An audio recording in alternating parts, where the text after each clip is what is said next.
Ladies and gentlemen, welcome to the Pesci Power Hour. 9 o'clock a dish.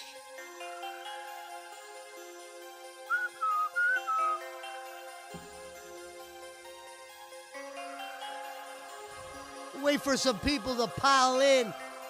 We'll let them a little bit know. What up, Elvin? It is Friday. And let me tell them like this. We got smoke in the room. We got trouble. We got wisdom. They wanted to know what's going on next. Well, we got an answer for them. The smoke's coming. The train's coming. You better get ready for the next stop. The winning man. The winning a dish. We're smoked up. We're looking good. Level 3, level 4, you pick. It don't matter. What up, Gans Games?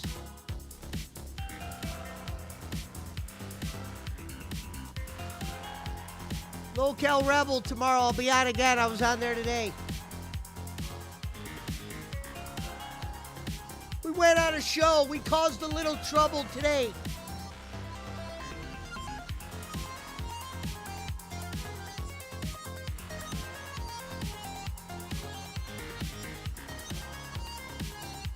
I think Gemini has started his own network, Wonderland.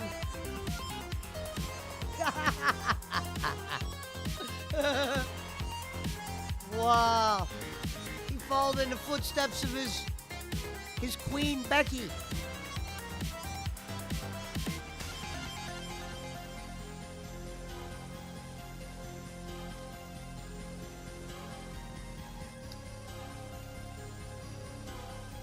What up, Gonzo? Hey, Gonzo, what'd you think today, huh? Hey, what's funny is those ladies started to get a little bit upset. But then they realized, I think they got a message from the boss or something. Like, look, this is what you guys need. You need someone in there. I don't know. It's what it came across with. Yeah, it'll fail like Becky.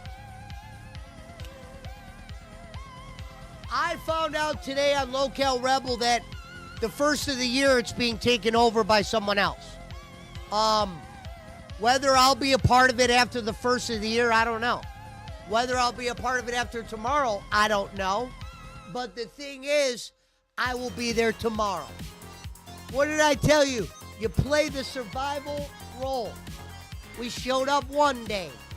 Yo mama, boom, went to Crip, boom. Went to Keemstar, and Keem said, Rebel. Went to Rebel. Now we're going back to Rebel. Oh, it was great. Hey, what'd you think, Gonzo? I like how, this is what I felt like. I felt like there was a lot of people in the beginning that they didn't know what to think of me in the chat. You know, and they said some mean things. You're going to have that. You would have had that on bowling. You would have had that anywhere. There's a bunch of mountain timers in there. That's how I look at it. There's some of those people that say bad things. I've also seen them on other shows commenting on other hosts. Some of the people that make negative comments, that's their thing. But I noticed that there was some of the fans were starting to turn a little bit. Meaning the ones that were kind of hating me in the beginning, some of them slowly may have started to come around. Because when people fail on those shows up there, in the chat, there's tomatoes, there's all this shit, there's people sleeping. The bottom line is, if you were watching Rebel today,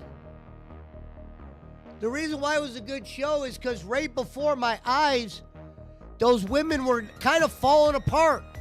Go watch the show. I was almost on a show where I'm like, whoa, they don't even got anything planned. There's Gonzo. All of a sudden, there was a guy who put in the chat, Joe Pesci's trying to run the show or whatever. I wanted to tell the fans without shitting on them, which I ended up having to do, and then I caught a little shit for it.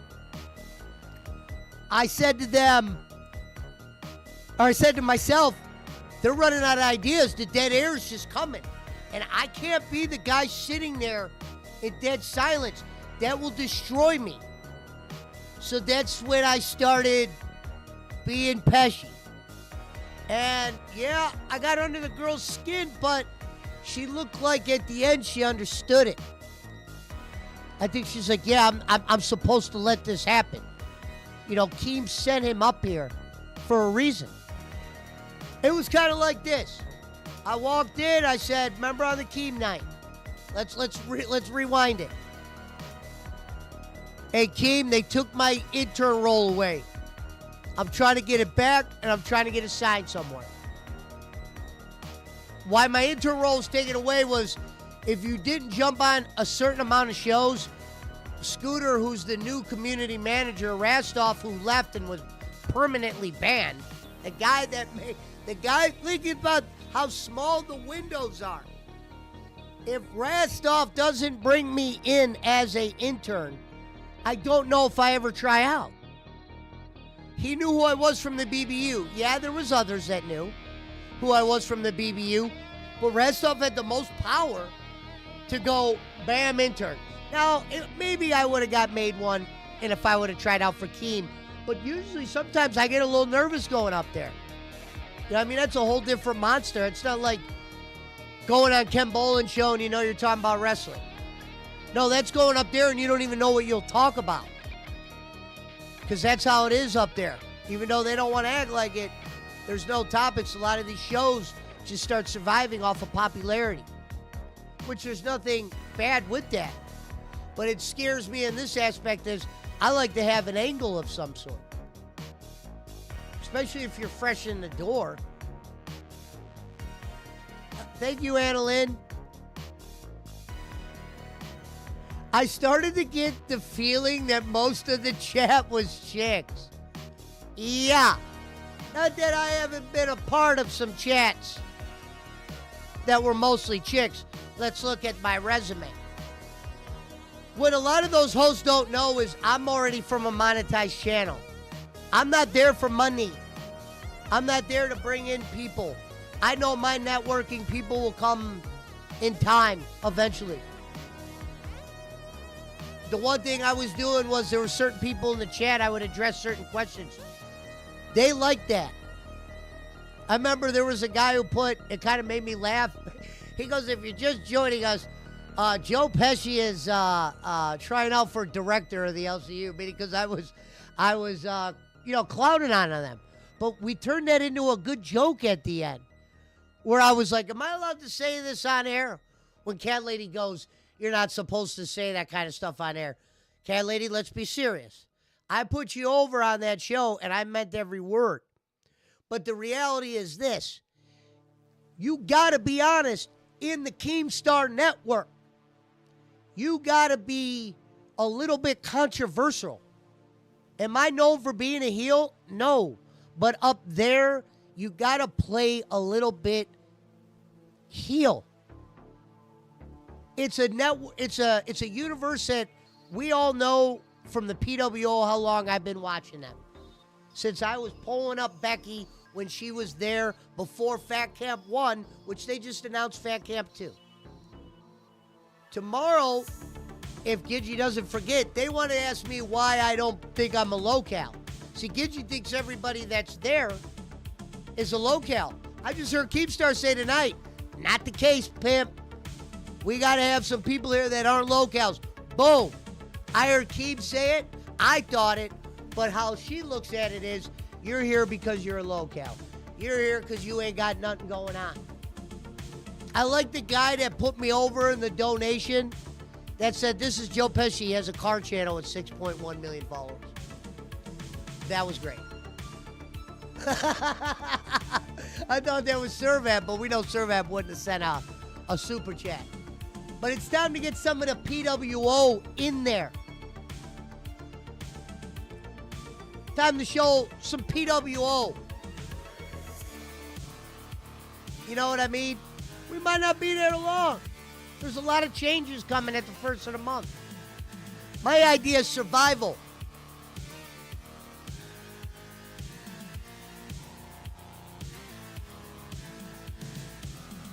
Well, we're going to find a little bit more out about that definition, Gonzo.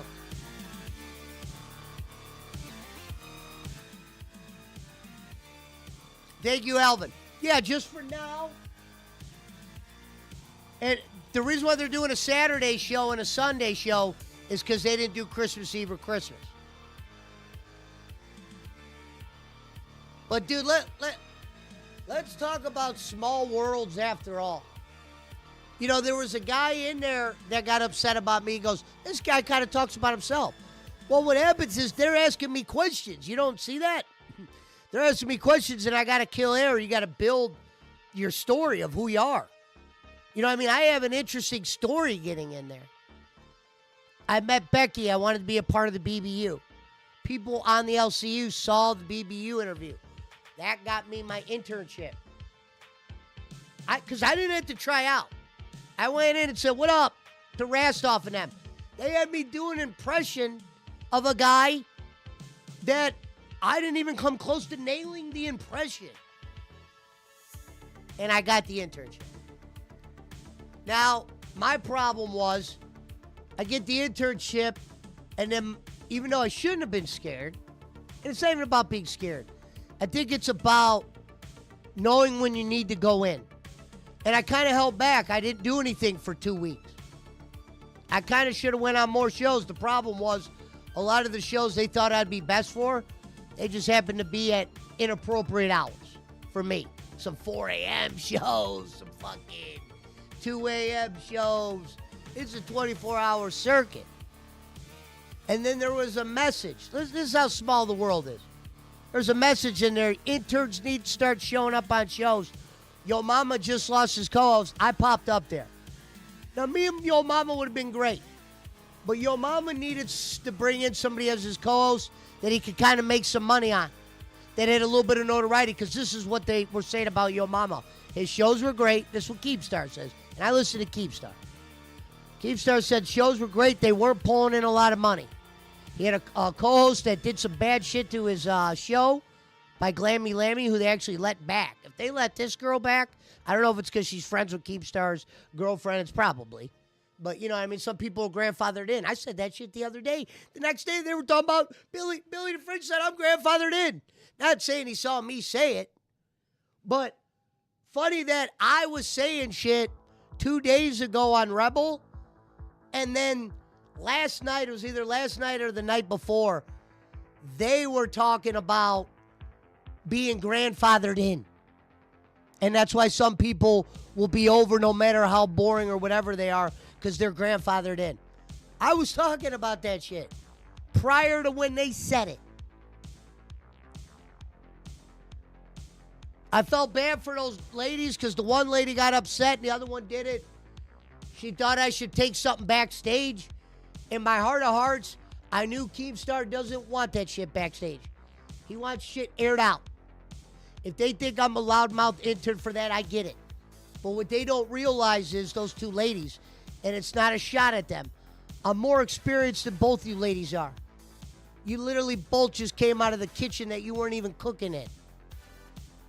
Do you guys both have talent? Yeah, you guys both serve a purpose. I'm not here to say you can't do it. But having you guys both as host 1 and host B, you're going to need a second person in there.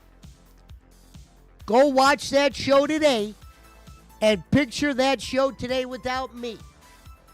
Yeah, there was a lot of controversial comments. A lot of people were like, he's killing Rebel. I wanted to tell that lady that said he's killing Rebel, ma'am, it's not even alive right now. We're trying to get some more. These girls are kind of, like Gidgey's great. She's great in this aspect. She's very vocal with all the shows. She shows up to all the shows. She's a great person to have around. She's a great person to have an opinion on. But they got her in the A circuit as host 1. And host 2 is another person that's green. Cat Lady's great, but they're not having her cut promos all the time. What Cat Lady's really good at, she won't even be doing on that show half the time. They do this thing that's called Cat Lady's Corner at the end, where she kind of puts people in her place in her own way. And when you listen to her speak, it's actually very like, okay, I could listen to you speak. That's why today I put her over. Even though she was mad at me. I just wanted to let you know what I see. Mama, yours truly. Thank you. I suspect they will give you your own show because you're way past an intern. You know, Gonzo, you've always had great confidence in me. And that's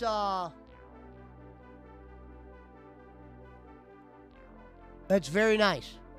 I appreciate that. The problem in the Lolcow universe for a guy like me, I'm hoping I could stay like a guy that's like the announcer or something like that, because they want a lot of stuntmen. Like the guy that Keem hired would be next to him and Boogie. Him and Boogie are the stars. They're the big YouTubers.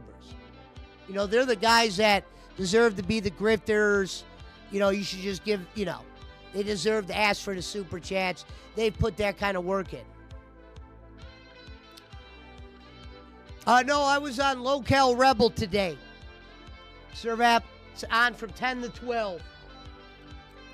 I caused a little bit of controversy up there. But at the end of the show, they were talking about me coming back tomorrow. I think the lady was even messaged at one point, Gonzo, because she was like, I'm supposed to just let you. Remember when she goes, I saw you backing off and I shouldn't have let you stop, or don't stop next time, just keep going. Did you hear her say that? I saw that. It gave me hope, because I'm like, damn, I'm screwed. These ladies are losing the show, and now they're called. The one lady called me out for criticizing her. She doesn't even see she's lost the path.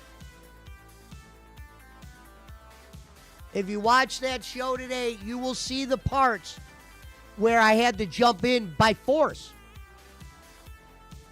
She was losing it at times. And I'm not shocked. She's brand new. That's brand new. That's not... Both of those ladies, I don't think have a monetized channel. They've never been on shows with Bolin. They've never done a music thing. That's what I said. When Yo Mama put over the shit I did on my channel, he said you should be proud of that. How many people put shit like that together? I mean, we had a very... Let's look at the successes around here. The clip channel with Bolin would have been a great channel to even audiences that weren't hip to Bolin. Meaning they're not hip to me. They're just Kenny fans. That would have been a great show no matter what. You could ask anybody in the chat, if we could get that show every Tuesday, they would vote yes. Servap would even go get 50 accounts and vote yes. We had the music contest, which was a success. Why I never ran it back? It's very hard to do when someone's 18 hours ahead of you, or it's in the morning, nighttime. Is it possible to do again? Yeah. Maybe one day I'd revisit something like that when the time's right. You know, I told Lolcow wanted to do it, said you should do something like that over there, and I said, well, the problem is it wouldn't be the same, because you would probably want hours where they probably realistically couldn't do it. And the other thing is, you got to be able to spam that. They're not going to let those people share channels and all that like I am. That's a part of the bit. They would look at that as like a spam fest. But I was approached about doing it. We've had 2 chops.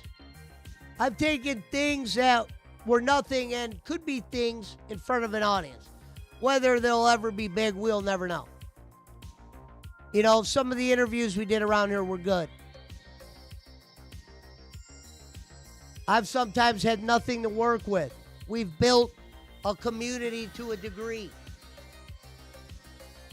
I've destroyed it to a degree. But I can live with that. Because the problem is when you're real, there's going to be some people that have trouble following the real motherfuckers. Now me, I'm the type of guy, and he saw that guy in the chat. When the lady was criticizing me, I backed off. Whether she was right or wrong, I backed off, and I did say sorry. And someone in the chat said, hey, you can take criticism. Some of the negative comments, I would have took into serious, but I noticed that some of those people that were making the negative comments, they actually go to the very next show and they make the same comments about someone else. They made a lot of announcements tonight over there in the LCU.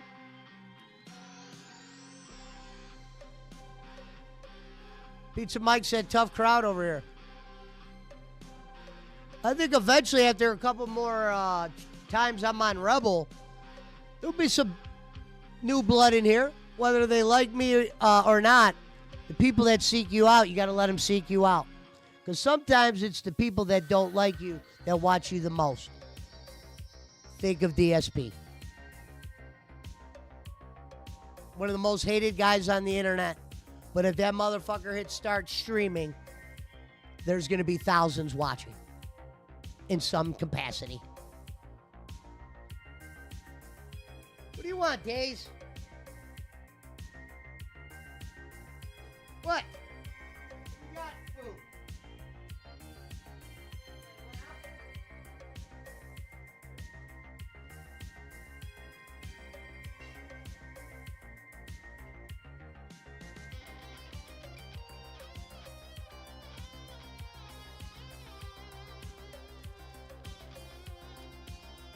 So the real question will be, Gonzo, how far does this ride go?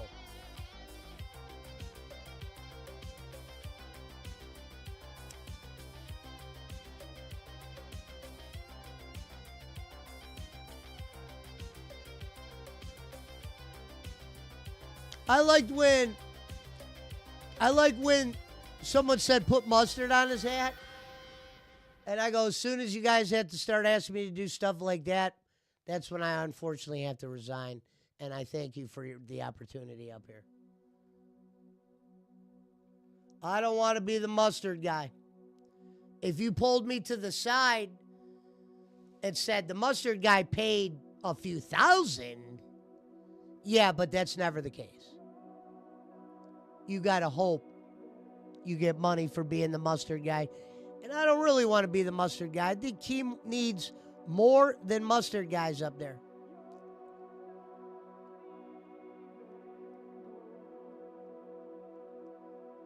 Yeah, that's another thing. I thought about some of the streams I've done in the past. Yeah, I'm playing video games and some, and I'm not always talking. But, dude, I've done some hours. And I'm able to do those 2 hours I didn't even think of weed. Because that's not going to be, I'm not going to be dope boy up there. I'll know when the gates open for the dope. But while I'm up there, we don't need to be, I didn't even hit the vape, which I thought I was going to hit. You'll see me hit a vape eventually up there. When you see me hit a vape up there, that'll be the sign to everybody watching that I'm really in. When I'm starting to hit the vape and I'm feeling that comfortable, that'll be the sign that I'm in. But I might already be in. Shit.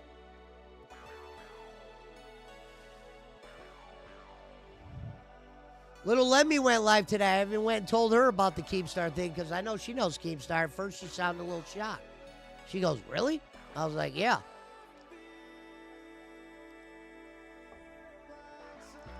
Because if you're a YouTuber, you know who that is. And most people know who Boogie is. And what's funny, Shady J from the Game Chasers, one of Boogie's best friends.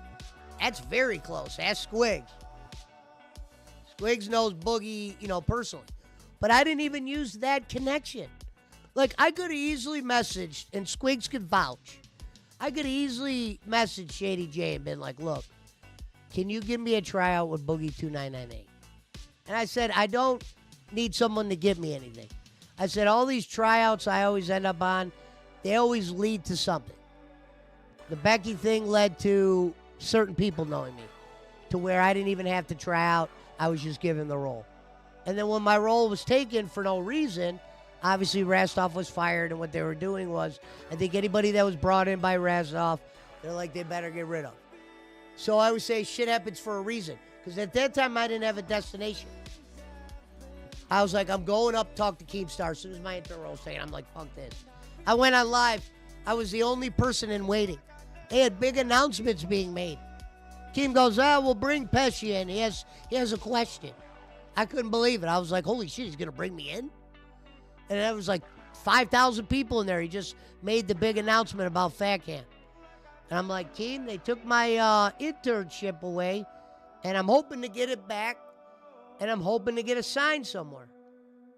That's exactly what I said. I didn't crack no jokes. He complimented my outfit. And then that's what, the outfit, I've always dressed when I used to go in public like this. But I feel like if you're going to be up there, I'm going to start wearing suit and tie and shit. We're going to treat this little business like no one else is dressing nice up there. We're about to change that.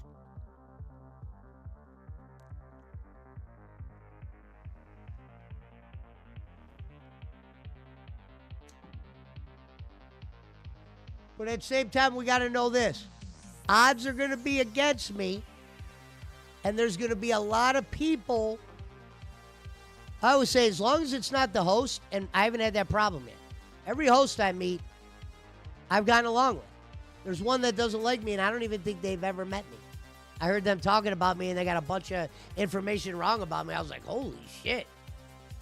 I won't cut that promo yet. I'll cut that another day. But, yeah, there was some misinformation about your boy. Someone even said I went up there before and couldn't hack it, and I quit. I'm like, really? I was up there and couldn't hack it? When was this? And then I went to the BBU and failed. BBU never took off for those idiots that say that. They're like, he's a Becky simp. No, I watched Becky on Queens for months. Never even donated once. A simp is a guy that is giving him money. I didn't donate until it was time for me to try out. You know what I mean? You got to pay 2, please. 1 for drifting. Here I am. And then the rest is history. And I would like to say I didn't predict half of that shit, but I did predict it in some kind of way. I always said probably could have been in the LCU a lot sooner, but laziness.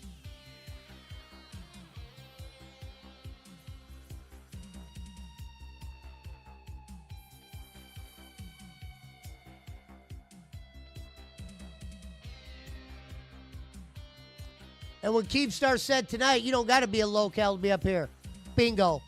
After I was being called out this morning, they thought it was funny when I said I don't think I'm a locale, the people in the chat. And I'm glad they put this shit. This is what they need. Because here's the reality. I watch these shows. I read the chat. They bring interns up there. Some of them they don't talk about. If you ask Gonzo, almost every other comment was either negative, positive, or something about something I said or did. You know what I mean? And even if they're negative, that's not always a bad thing. Because the guy that Keemstar hired, who almost fucked him over, didn't even show up to the first meeting.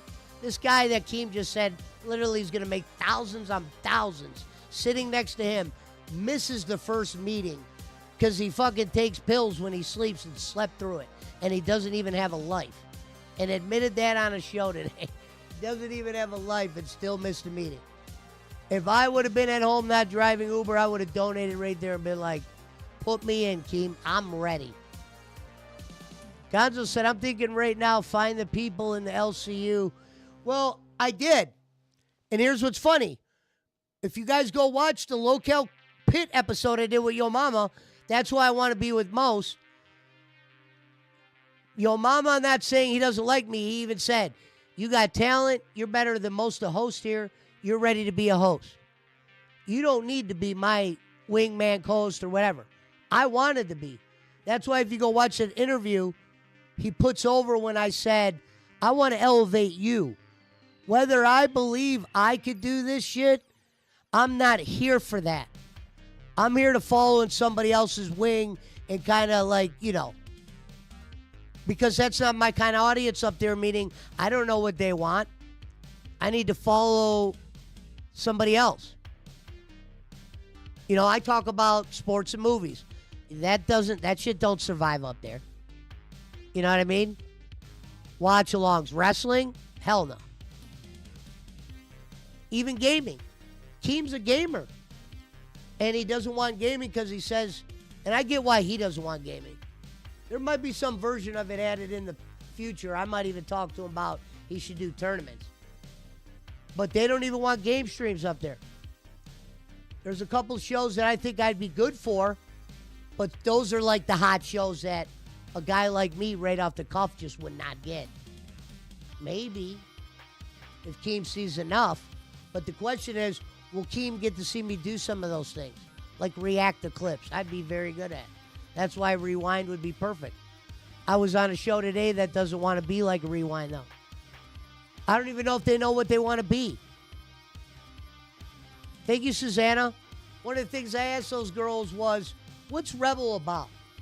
And I was trying to say it nice. What's it about? Because it's not really about anything. And the problem is they're worried about donations and all this shit, right? They didn't like that when I said, when they were talking about the wheels, 20, you to sing the song was 20, and I'm like, I'll do that shit for free. That's why I donated 20 out of my own pocket to get the shit going up there. I was like, we don't got to ask these people for money for me, fresh off the internship to do shit. Let me do it. They had me, Gonzo remembers, they had me sing a song in Spanish, Alvin. And guess what? If you go and watch that, you would actually think I was reading off some shit, right? If you were Spanish, you would know. You would think I was trying to read Spanish and sing a song in Spanish. I was making up gibberish. That's why that one guy says, is that Japanese? And then I turned it into a joke. I said, yeah, well, if you want me to I'll do one in German, I'll do one in Japanese. Just put the words in front of me. No one's going to know.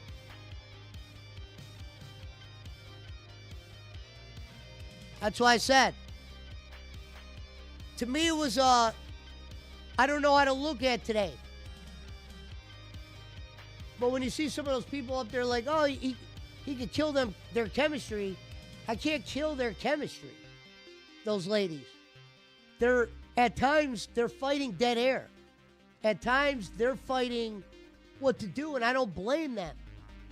Its shows are graded on cash, and that's unfortunate. That's why I'm going to, keep telling a lot of them, I don't mind being an intern. I know what's going to end up happening is I'll probably fall into a host role somehow. You know what I mean? And if that's me being too confident, that's me being too confident. But I look at it like this. If I'm right, we get to point back to this video, and it's another dub for me. And guess what? If I'm not right, we probably won't remember this video because there's only a few people here, so it's a dub no matter what. You see what I mean? There might be only like 6-10 people here, but here's the reality. If what I say happens, I get to say it in front of thousands and then point back to this guy. And Gonzo was there, even better, to back the story up. Yeah, it was interesting. Alvin Jacob Waters was up there.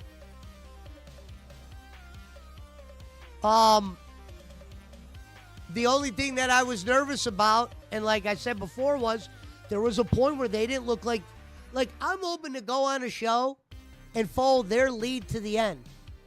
There was points, and I hate to criticize them. Like Gonzo says, seems like a test. Can you work with anyone? They plug you in. Yeah, because when they gave me intern role, like I told those ladies, I named 3 shows off in my head I don't think I would have had a shot to be an intern on. Not even saying I'm killing it on the one I am now. But I definitely didn't do bad enough to where they're not bringing me back. And I told Gidgey after the show, I tried to apologize. She said, don't.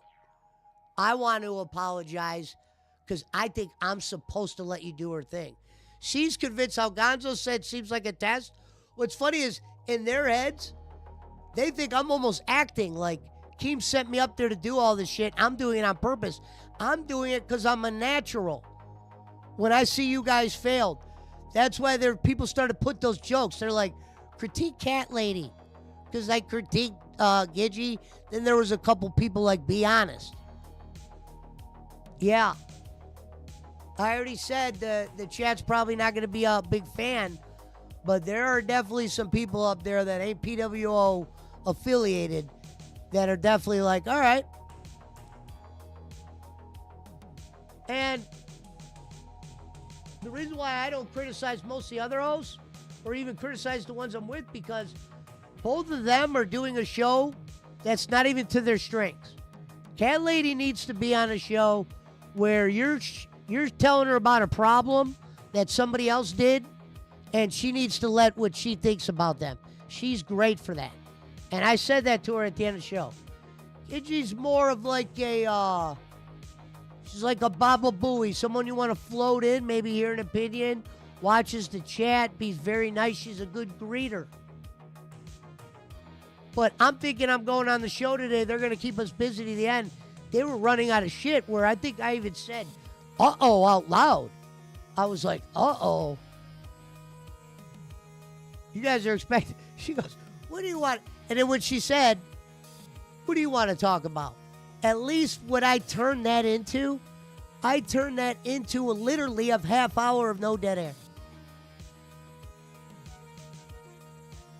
And I said, Cat Lady, you can't come on here and ass kiss because we're fucked.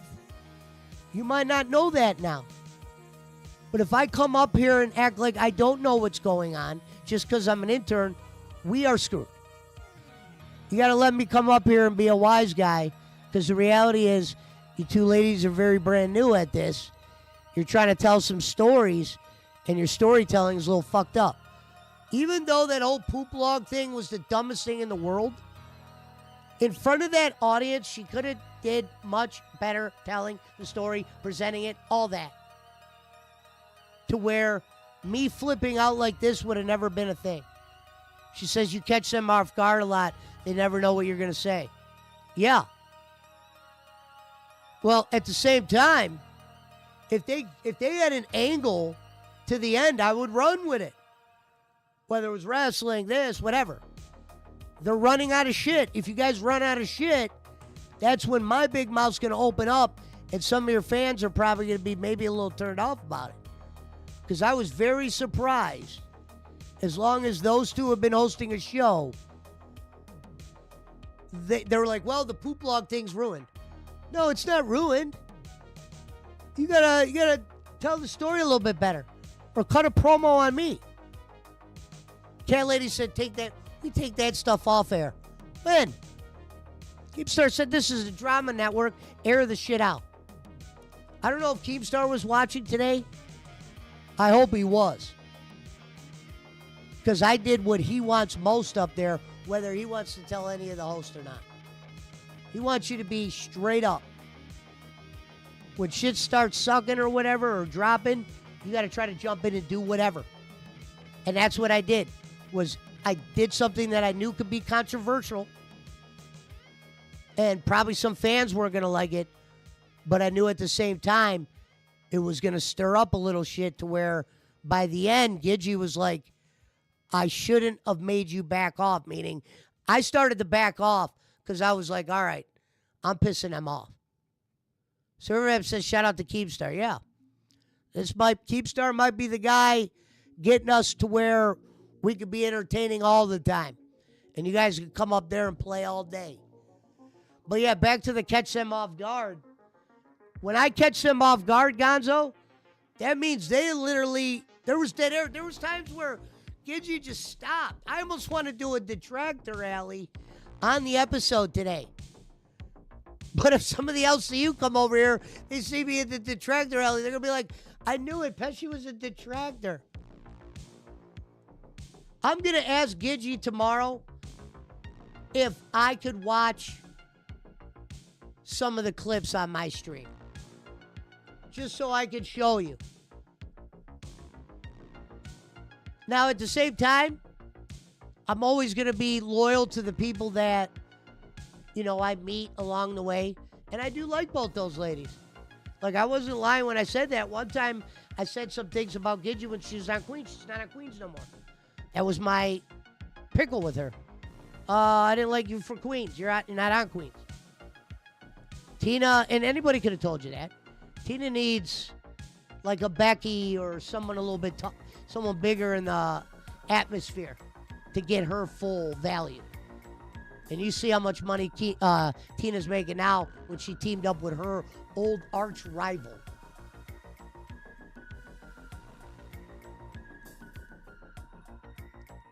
Well, I don't know about being a host because if I am made a host, I got to have an idea what these shows are going to be about. Like Keem said tonight, a lot of the shows have become hangouts. That's what happened up here at my show. It became a hangout to where anybody could come in any day. There's no reason to catch this show. I probably should have did a lot more clips than I did, because there are times in the show where there's funny moments when people will come in Discord, but you never know what hour that's going to be. And that's me fucking up, not taking advantage of certain situations, recording it and putting it in a library where people can actually see what the Power Hour is about. But the problem was I converted it to a hangout. That's why I always like doing shows with Kenny, like doing the clip show, because the clip show was a show that had a start, a beginning, and end. You know, when you did the early stuff with Jake, Jake's drama sometimes led to interesting, sometimes not interesting debates.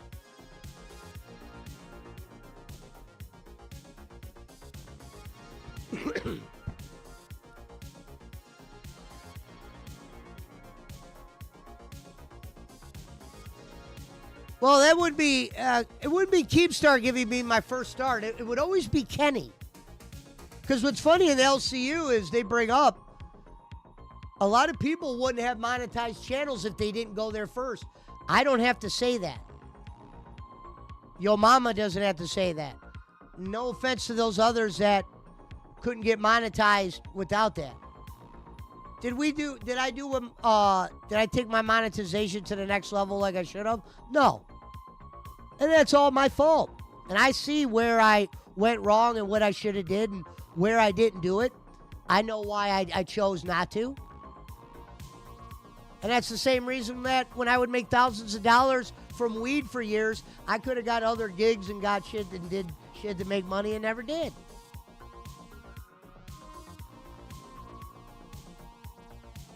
You know what I mean? You can ask Ken Bolin. One thing you ain't ever going to call me is broke ass. Never. That's why I told that lady today, more of a job first guy. As great as it would be up here. I mean, obviously, if I was like one of the stars and you were making the money Tina and Keem and Boogie make, obviously we might change some schedules around.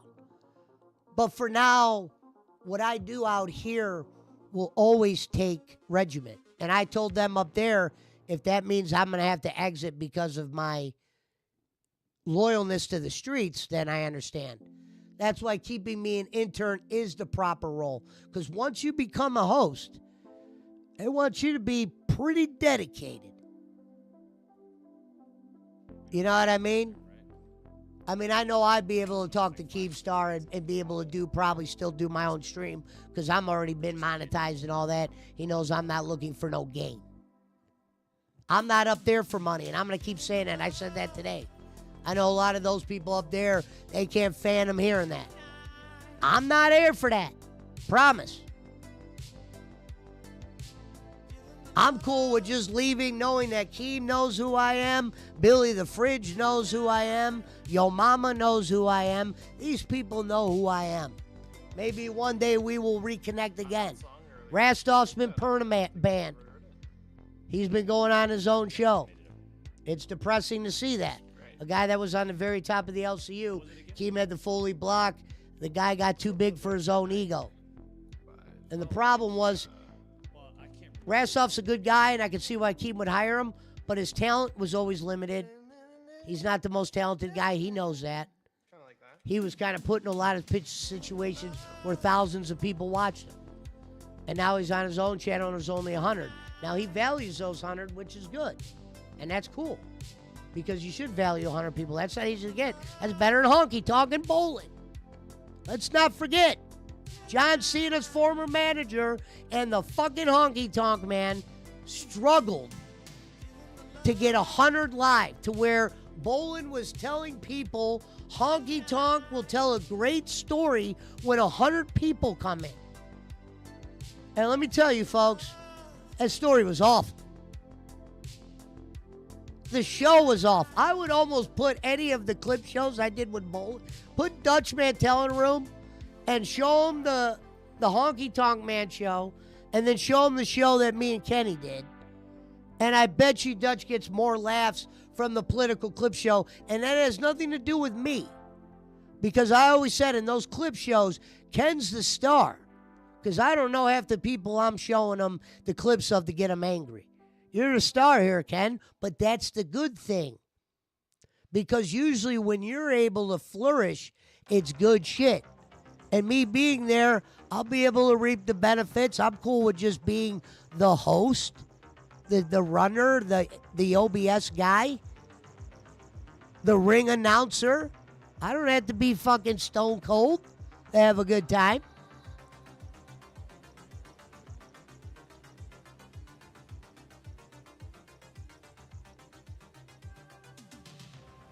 And if that shit wasn't true, Ken would always call me Pesci. He always called me by his first name, my first name, because he was afraid people would look me up and they might side with me like many have. And he sees that from afar. Whether he calls all the people that are over here now trolls, losers, whatever, he knows what Schmidt's and the boss man for a little time, but Schmidt gave more money than any of them. What kind of moron would lose a guy like Schmidt? Ken would.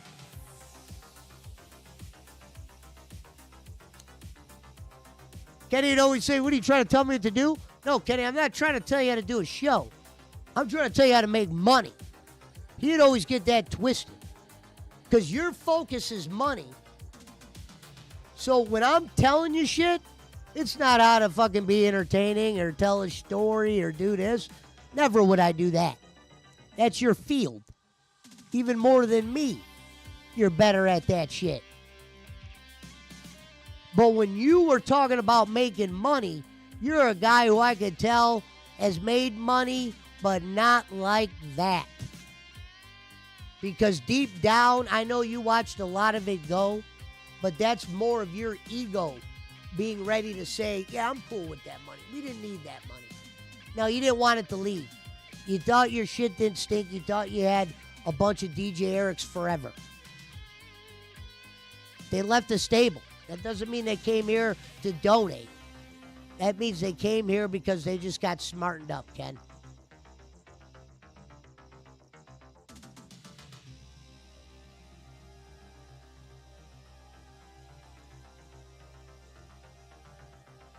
And he might be known on the streets, but he's not known by the giant YouTubers.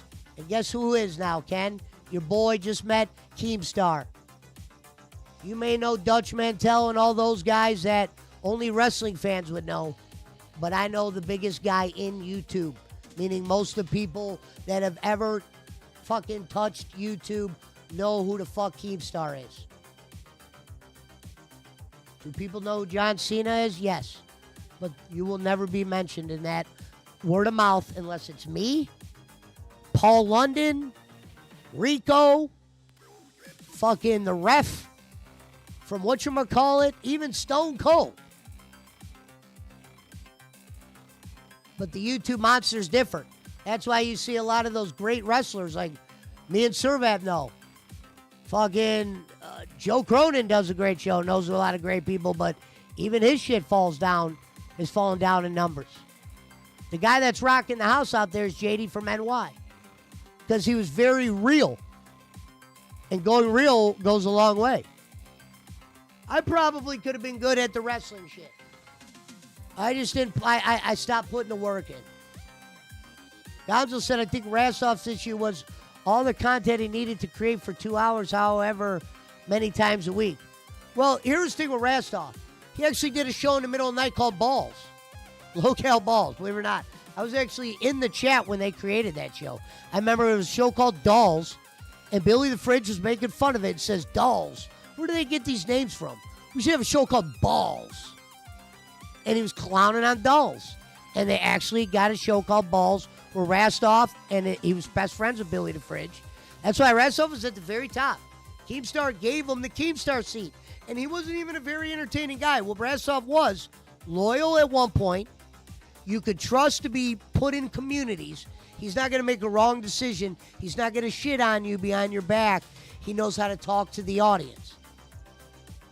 And the audience is money. They would always call him Crownstoff because he used to poach some of the big donors. But it wasn't that he would poach them. It's he would spend time, because he was a fan, with some of these people in Discord. How I spend time with like a Bill Sellers or this guy, that guy. He was doing that with them, and there's thousands of people over there. Their Discord's got over 2,000 people. You know what I mean? And then they got the host list, then the intern list. And your boy's right there. Intern 1. There's intern 4. There's intern 1. I'm on the intern 1 list. Survey says in the Cleveland Browns football shit. Yeah. Football, there was always a home for me. But here's the problem. All the football shows that have the notoriety, they're not bringing me on. This is what I like about the LCU. I always hear Mountain Time or even Servap say, yeah, those kind of people aren't your kind of people or the kind of show you should be doing. I get it.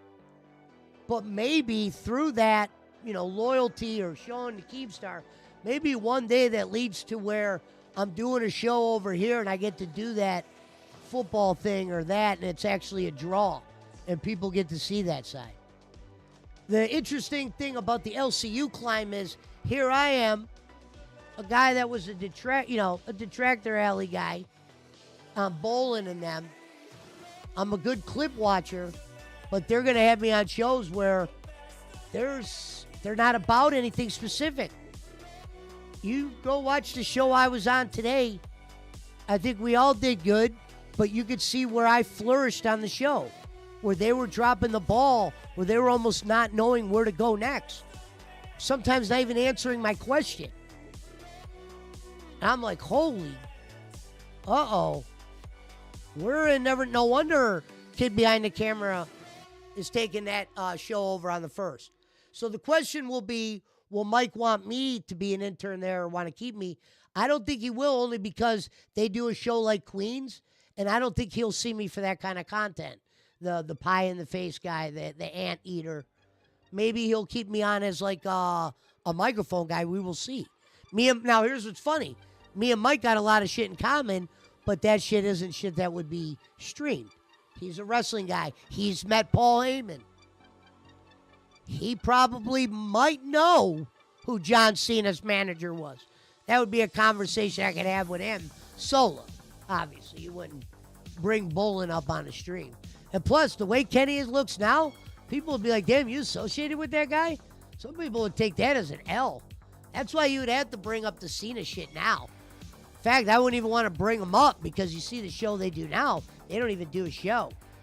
I mean, if you gave me some cornet bowling, yeah, I'll push that product any day of the week, and Ken knows that. But Ken, you became a fucking glorified version of the United Way. You became DSP without the video games. Credit to him, he showed you how to make thousands off a crew under 100. That's impressive. That's why I said, if you are a YouTuber and you have 1,000 to 500 people watching you live, you will be just fine in this world. Ken Bolin was surviving off 50 to 25, sometimes 75. Sometimes he'd bring Bischoff on, and Bischoff wasn't even making money like me and Schmidt's show was making. It took like end-of-the-minute donations to save that show. I set a record with Rico. I think Ken said the record was broke down the line or whatever. Maybe it was. Who knows? But if you go watch the show that broke the record and you watch the show I did, the show I did was way better, and Rico was on that show. And that show was actually about something, and you got to see Ken talk about shit he actually knew about. Not saying shit he doesn't know about can't be entertaining. And I hate to bring bowling up, but we're talking about my road to the LCU. Alvin said fast. Yeah. And the LCU thing always looks at, you got to look at the networking side. Some of those hosts that I met when I first went there, they're already gone. Now, you heard me ask today, which ones can I talk about? And you heard me say, I'm not all for that, who I could talk to and who I can't. Now, up there, I might be a little bit different if Keemstar's telling me compared to when Boland's doing it, because Keemstar has a reason why he doesn't want you to associate with someone. Now, they did fire Buff Weeb, but I still talk to Buff Weeb. They said they banned Rastoff to where they Voldemort him. But they also did that to Becky once upon a time, and then they brought me in from that.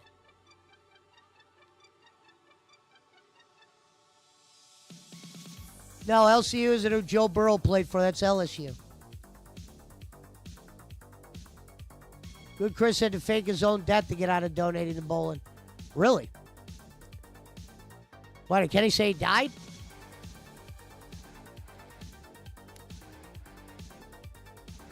I think, looking back on it, when you think about when I had to fight those strikes, I think that Steel Toe was going to have to fight something like that, and they just said, we're out. Because what were they doing that I wasn't? But Kenny couldn't take them down. The fuckery, Kenny should do a show. He should raise a goal on his show. If I make 100 tonight, I'll tell you what I did to Pesci and how we did it and what our plan was and all that. He'd probably reach that goal. Billy Sellers might donate to that. And we got to say, you know, I always said about Servap, I said, Servap, believe it or not, you would hold great value if there was really 100 of you. Because if there was 100 of you, we'd be on top of the world. Because you show up to every show, and you've been here for a few years now. So I said, the reason why you keep a guy like Servap around is because the reality is, if you had 100 Servaps, you'd probably be doing well in the streaming business when you add up the watch hours or the views. So when you put that in play, if you ask me who I'd rather have, 100 Servaps or like 100 Brads, it'd probably be 100 Servaps. Because Brad will be gone most of the time, or talking shit, or he'll only be in here drunk. And Servap will be in here, but at the same time, he might honor if you do a good show or not. Brad don't give a shit if you do a good show or not. He'll just get drunk and he'll shit on anything. So, I guess you could look at it on the bright side there, that probably if there was 100 Servaps, I probably would never be that angry. But unfortunately, there's only one.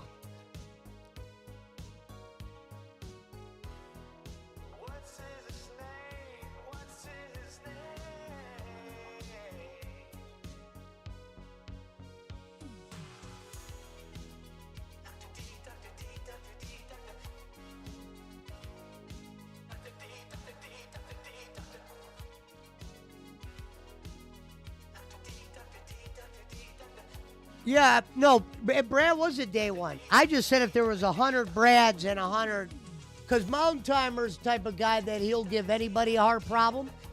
That's why I always say when people come up on the panel and he'll talk shit to or whatever, he was doing that when I was going on Boland's channel in the beginning, but he would always ask Ken to bring me on when I wasn't on. But as soon as I got up there, he would bust balls. We didn't get a chance to meet Servap during that time, because he would have just got blocked. Unless you were some of those other names. A name we don't know about where we're always like, is that what's his name?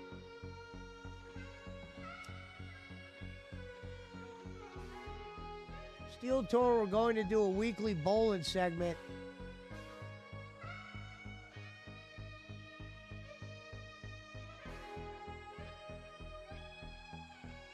Steel Toe should have kept that around. He even, I don't want to say he fell off because the kind of money he makes, you can't say he fell off. But he lost a lot of good people, like Lemmy and, you know, he had the riffs with Jake and friends and Granny even. And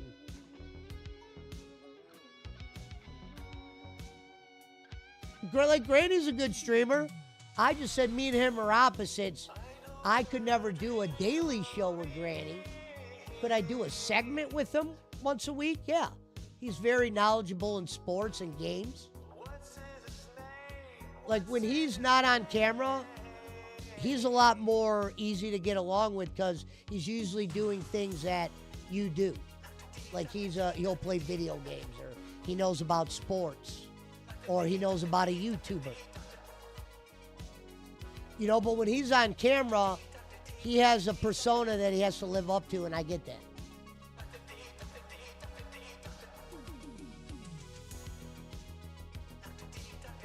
Aaron said that it didn't do enough views to keep it going. You're going to say that. You got to make it popular. It's no different than when Jake Hudson first started coming around. They've done segments on Jake Hudson. They could have found a way to make segments on bowling with the begging. They didn't have enough info on bowling. What was funny was they were getting their info from Harry. And not saying that Harry didn't have any bowling info. He didn't have great bowling info. That brings a good point up. Harry messaged me and thought he was blocked. And I'm like, I would never block you. If Brad did, I don't know how, because I thought you were a mod. And I think we would have remembered Mountain Timer doing that. All right, so let's look down on hidden users. See, it's bullshit. He says he's blocked. So unless he's Ashmir Mohammed, Joe Slack, or Omar Farrakhan, that was the whole ban list. There wasn't even a Servap account in there.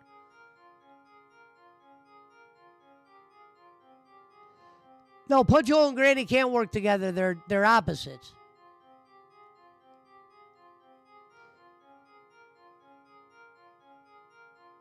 I didn't say you did block them, Servap. I would have said you blocked them.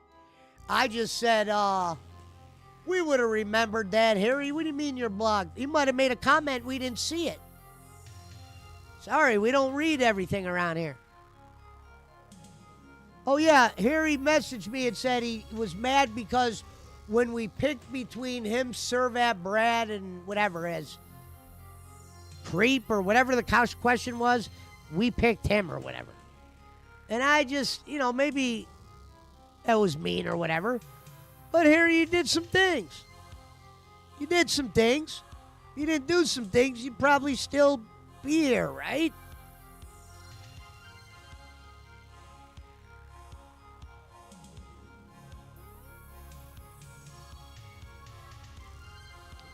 Like Brad came by the other day. It was good to have Brad up here, whether he's drunk or not. It's been a year since he's come into Discord.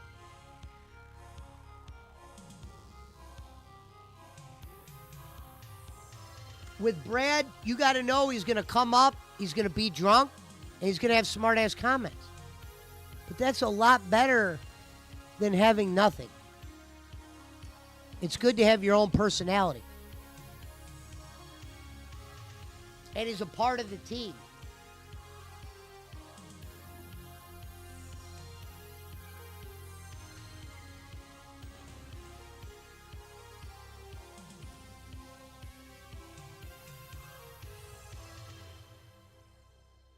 But the one thing I said I wanted to do, and I'm going to try to figure out a way over here. One of the main reasons I was doing the Detractor Alley thing, and that worked out good, because now I have that content down, and streamers like Duty Stream saw it. So eventually when the Lolcow thing or whatever, if I move on from that, if I have notoriety and I start reaching out to these other people, They could put a name to the face now.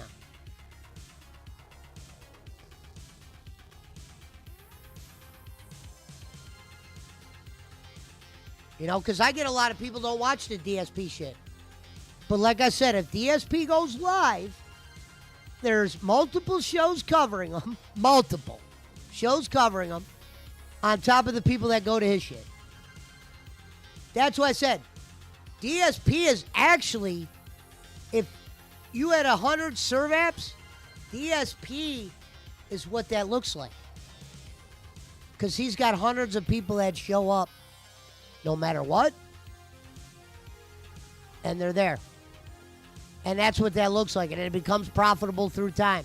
That's why a guy like that can make 6 figures and even beg.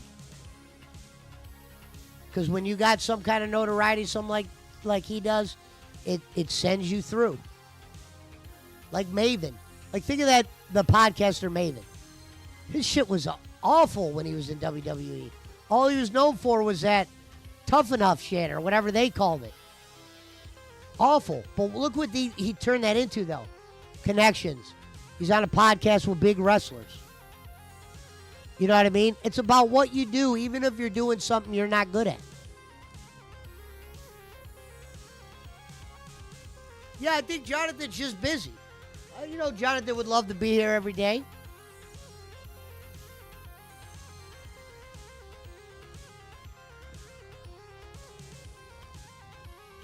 Like Schmidt said, it would be nice to get somebody that you can interview once a week. It's hard to get to people. And a lot of people don't want to be interviewed by me because, like, think about this. Remember when I asked Barkley the one time, we should get you on a detractor alley? If you go back and watch that clip, he said, for what? Or not, I'm interview. I said detractor alley. I said, I should get you on one of those interview shows I do. The clipboards and credentials. Not the detractor alley. And he said, for what? And I said, what do you mean? There's tons of things that we could have brought up with you. And the chat would have brought up a bunch of things. I could have did 2-3 hours easy.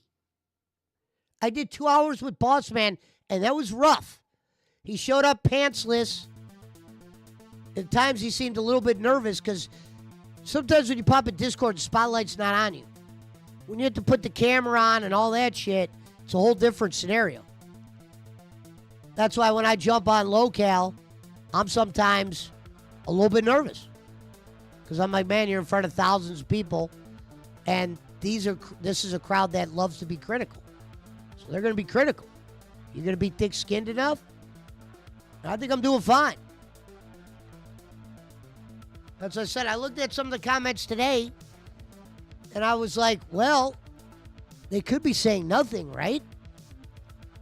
And that's how you got to keep looking at it. Like that girl that said you're ruining Rebel. No, I didn't ruin Rebel today. Go watch it. I saved it. Any real analysis person, I would never say that to those ladies because they would never want to hear that. But go watch Rebel today. And tell me who, if you had to pick one guy to bring on to the next show, who's getting picked and why. You're going to have a lot of their lady friends in there. You're going to have a lot of their version of their PWO, I guess. But the problem is when you bring me on a show, you can't have dead air. I'm not going to sit there knowing, because I'm watching. I know the fans are watching when I'm watching. If I start to see that, all right, I got to say something controversial. And you heard her say, I was starting to get really mad. She goes, I was starting to get mad. The other girl got mad and even said something.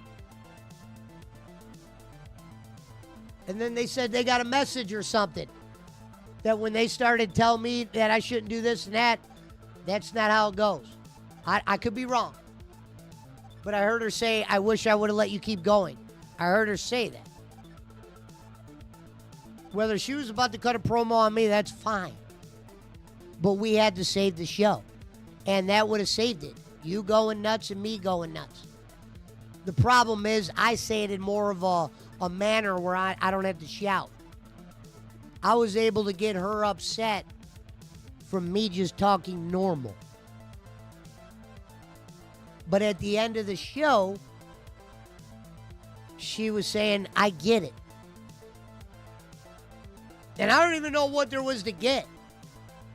I wanted to tell her, okay, I guess you get it. But the reality was, nobody messaged me and told me to do that. Like, she thinks Keem told me to come in there and, flare up.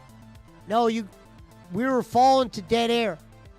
I was trying to sit back and let you guys do your show and not look like I'm trying to take the spotlight. But that was definitely what I could be accused of today. Because like that one lady said, you're killing the dynamic. Yes, but they're not doing anything to revive themselves. I'm taking the focus of what they were doing wrong. And I'm giving you, the fans, something to point at now. Whether those ladies will thank me for that later on, we'll see. But that's definitely what I did. I had no choice.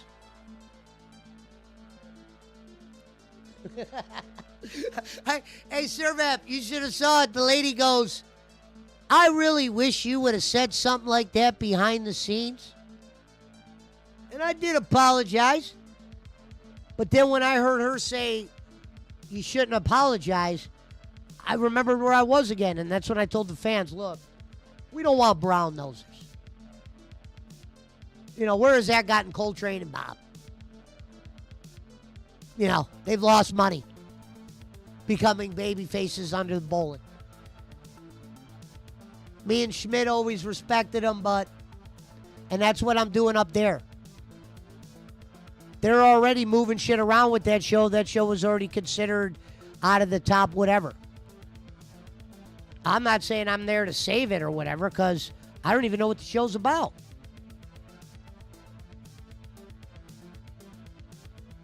That's why when they're like, what kind of show would you want to be on? Well, I'd want to be on Pitt with Yo Mama, because his show's about talking shit. All right, I could do that. Watch clips and talk shit. Yeah, I did that on the Detractor Alley. I did that the Bowling. It was one of Brad's favorite shows. Let's run that. That's why when she did today, she goes, we're going to play a clip. And I started going like this. All right. And I don't even think they got to the clip. I'd have to go back and watch that.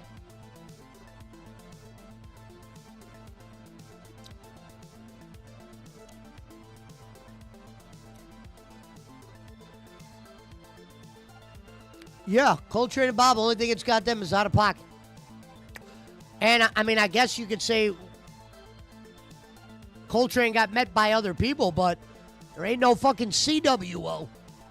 I could think we could say safely, Coltrane isn't going to have the type of run like I had. That's already blown. Let's be real. The one thing I did when I was there was I tried to force Kenny into shows. That's why we did Stories of Star Maker, mine. Clipboard Show, mine. Both shows that shine spotlights on Ken, not me. I was just the guy that rhythmatically made it happen. And Kenny's too stubborn. It could have been a lot better. He's a mumbler. Not a mumbler, but he rambles.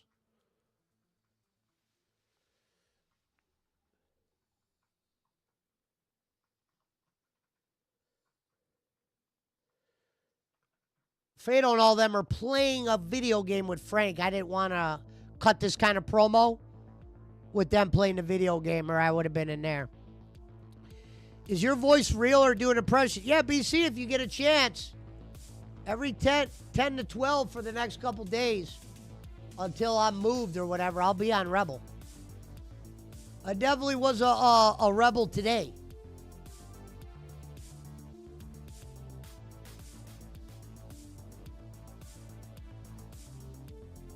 But that's a good thing. Drama Network. All the people that flourished up there, heels. Keem's a heel, Wings. Boogie became a heel. Becky was definitely the heel of the heels. Tina, heel. Couple baby faces survived, but they already had YouTube notoriety. The heels are the ones that flourish up there. Now, I'm not going to be the worst heel. I'm not going to go up there making enemies. But they put me in a situation today where I had to take the wheel. I'm like, damn, it's my second day. I'm thinking I'm about to go into a show that had a beginning, middle, and the end. The lady started off by telling a shitty story, and then I told her that story was shitty. And then they got mad at that. They got mad at that, and then told me at the end of the show, we need more of that. Yeah. You do. You're going to need a couple things. I know they're looking at me. They have no idea I come from a channel, you know, what kind of things I've done or said or been in front of. They're just looking at me like some intern like they were. And I'm not. That's why I probably will only be there for a little bit longer. They'll probably find somewhere else for me.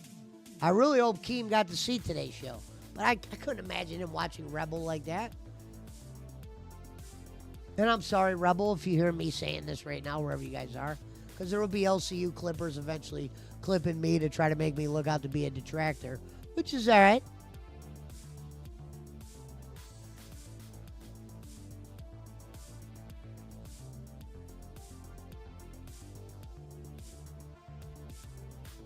But we will see.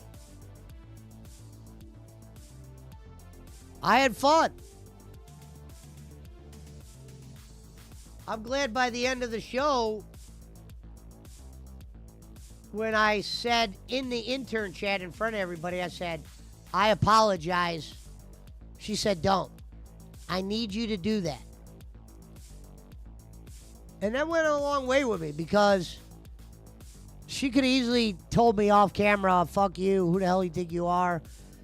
Whether they held it back, they did a good job holding it back. Because after the show, I even took my glasses off. I was like, look. And they're like, no, we'll see you tomorrow.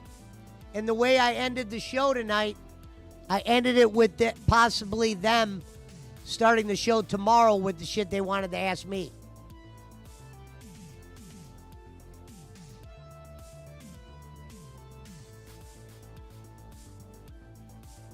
So it's a small ladder.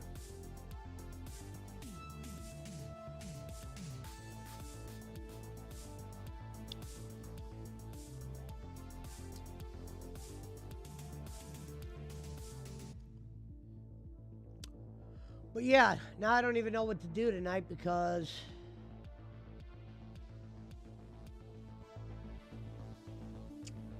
what I had planned did not pan out.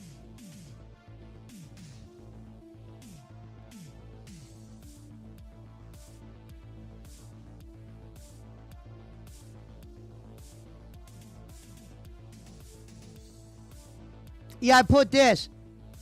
I don't know if I'll read this part. This is like an open message. This wasn't like a DM. I put, thanks again, ladies. I enjoyed the show today. Right? She put, you are amazing.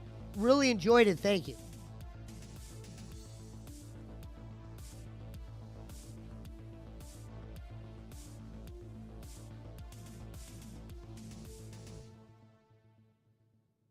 There was a point where we went from 220 to 255 and then held it. Those are kind of important stats to me. And sometimes when you interact with the chat slowly, they'll start to come around because they actually like people that interact. That's why there was people in the chat that were putting things for me to read. They're like, Pesci, ask them why their TTS ain't working. And then I would do it without making it seem like I'm reading from the chat because those ladies were like, we try to ignore chat during the show. You can't do that. Obviously, they read the donations, but they say they try not to read chat. You got to learn how to do both up there. It's very important to those people watching that you have some kind of interaction with them. Because sometimes I'll read one of their comments, and it could be someone that hated me. But by the next comment, they're not saying fuck him. They're actually putting something that they want me to read. And they got wind of that. That's why one of the other great things I liked was, if you're just joining us, Pesci is here interviewing to be the director because I started critiquing them on their own show. That was funny. See, I can get used to that kind of shit.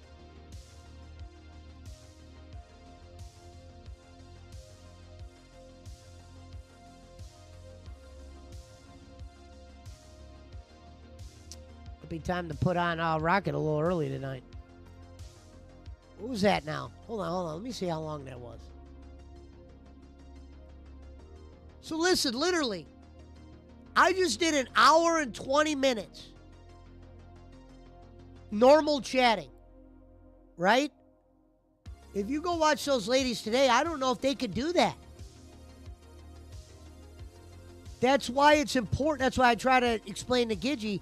That's why it's important that probably have me up there as a loudmouth, because I'm going to fill out that space. I just did an hour and 20.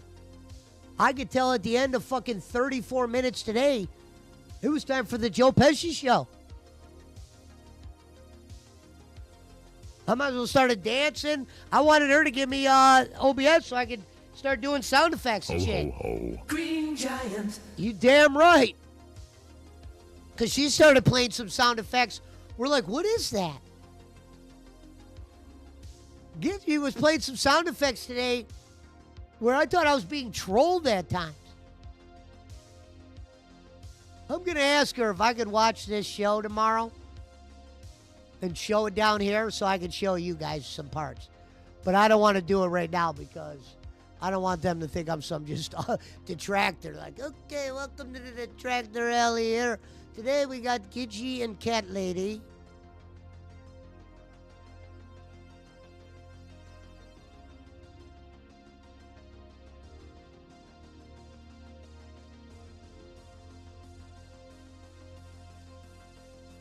And you got to have thick skin. Like I told them, my perception is this. 90% of the people here might hate me, and that's not even true. But I'm saying, I'm looking at it as 90% of the people don't like change. And that's a female show, and they got a male in there. There's going to be some people that are going to say some shit. You have to be strong. The guy that they gave the #1 show to is hated by more people than he is liked. So that shit don't hold no value up there.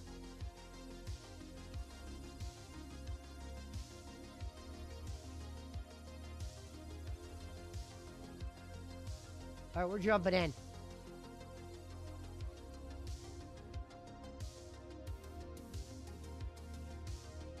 Like I said, our boy Fatal, Frank, and Punch-A-Hole are currently playing Arc Raiders. My Arc Raiders was not working, or I'd be in there with them. But I just got in from driving, and I didn't just feel like jumping in that game, so I'll be gaming with them in time. I guess they were playing until 4 a.m. last night, so Punch has got a new love of his life, Arc Raiders, which is cool. And Frank really likes the game, and so does Fatal. So Fortnite Friday's pretty much dead, folks. It's dead. Might have to go back to, might have to come up with something new. Get Rocket League started up, though.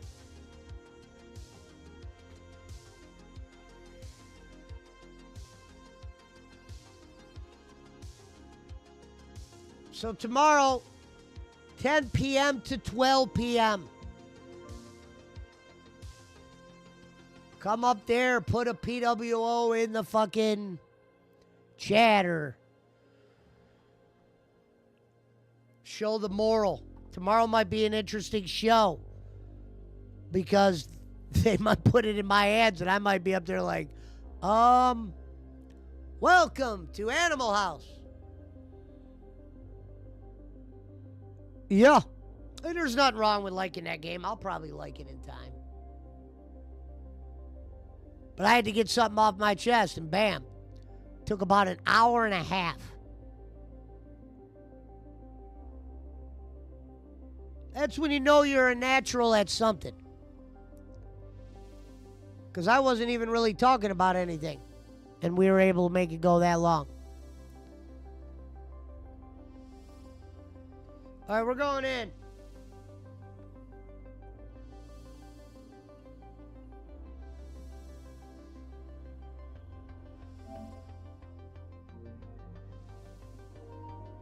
Gidgey said I was the best dressed in the whole company.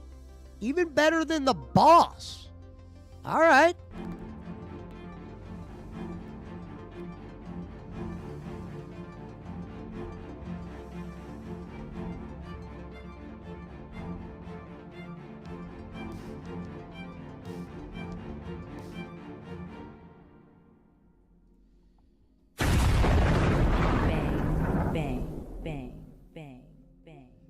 One day I'm going to make Keem do a Rocket League tournament, BC, because he likes Rocket League. And I'm going to say, man, you're set up to do a Rocket League tournament. Let's do it. I'll help you host it.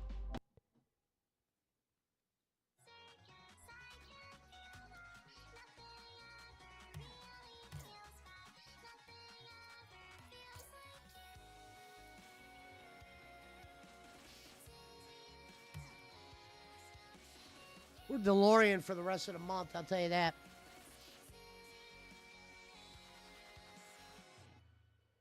We're DeLorean.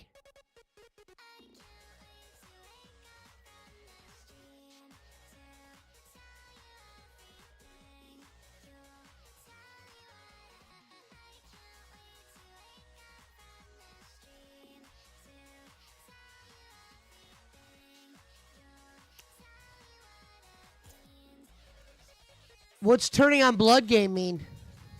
Oh, you're turning on the... Okay, turning on Blood Game. Now I get it. BC said he's done with the DeLorean.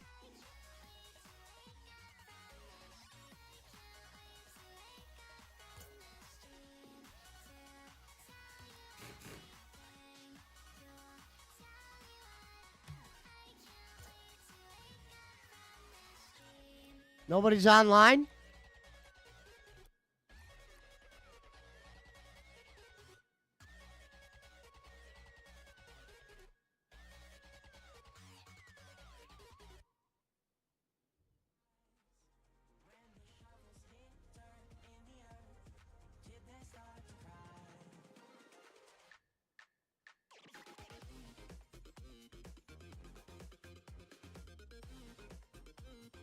I haven't played hoops in a grip. You know what? I should make that other DeLorean. I'm going to make two DeLorean. Different DeLoreans. You got to have the traditional. Don't see me online. All right, that's probably what's going on.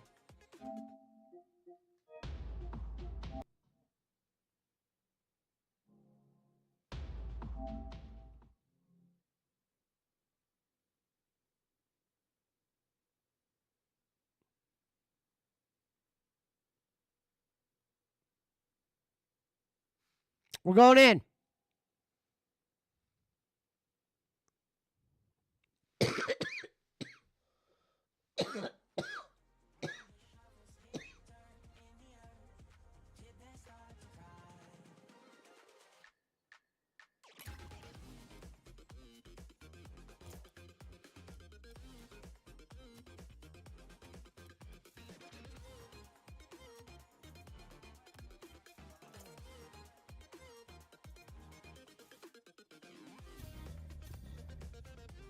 You know what? I'd rather have those fucking wheels on here. Fuck it, right? Where are my wheels at?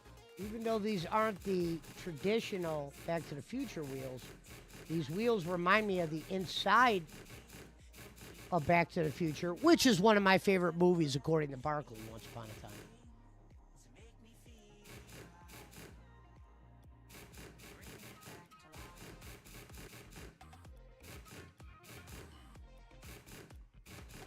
Barkley and Billy Sellers went over to his network. They're actually starting a show together, according to Servat. It's called BS.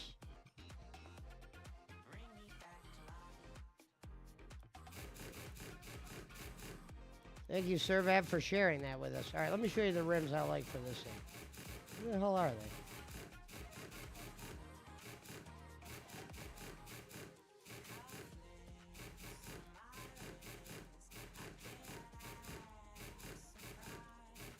These are one of my favorite wheels of all time in this game.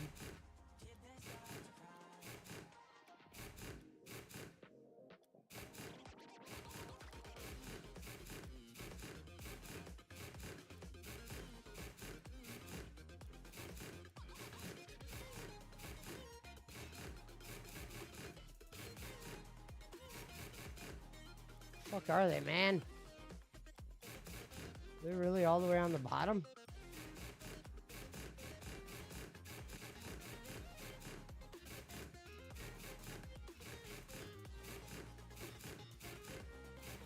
Where the hell are they?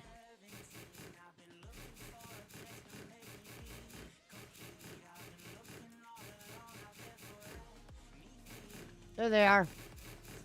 Check these out, BC. Don't these look good for the DeLorean right here?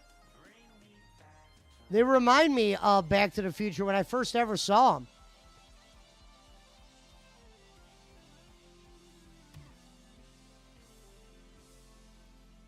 Now we're playing with power.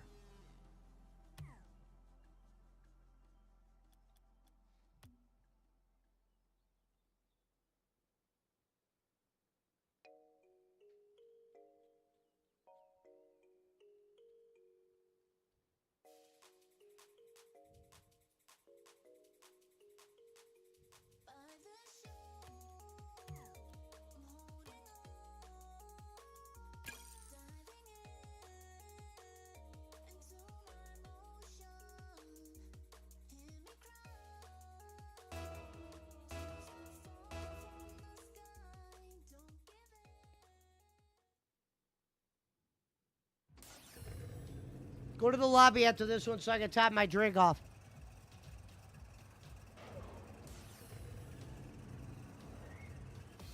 Those wheels look perfect for this.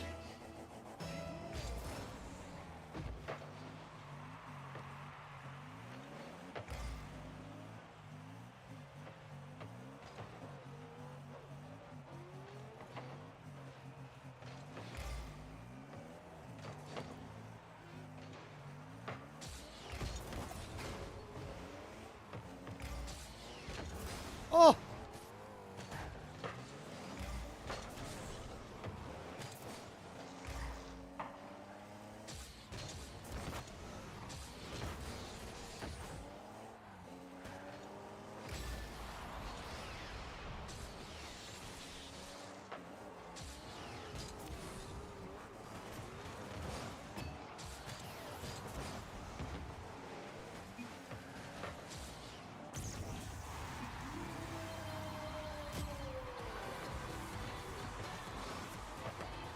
So when I go out to the wing, where did Pizza Mike go? Pizza Mike was in the goal.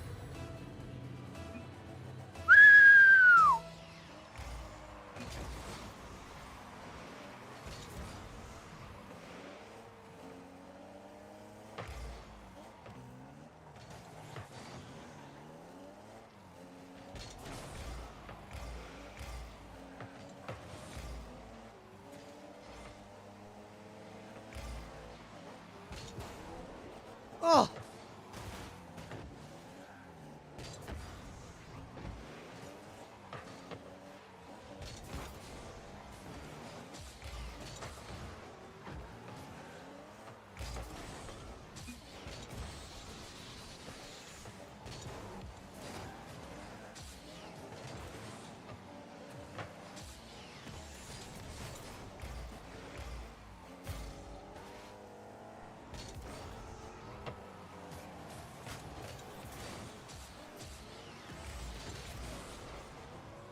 I'm over here banging. I'm over here banging defensively.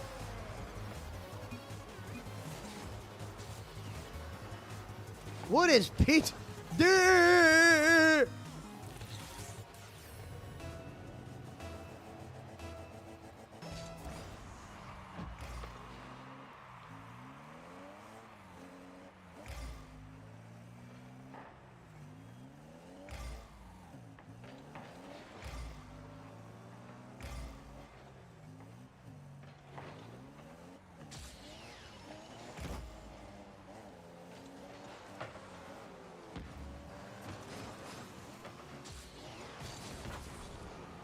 I'm over here banging.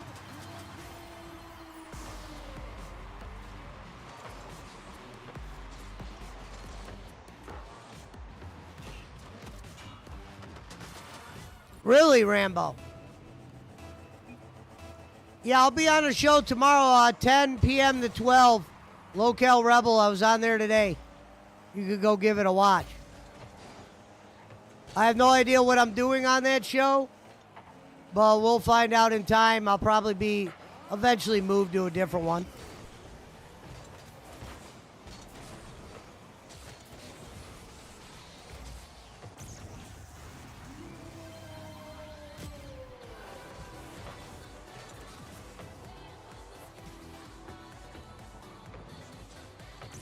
He said behind the scenes. How would you know that?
Let's get one more.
Damn!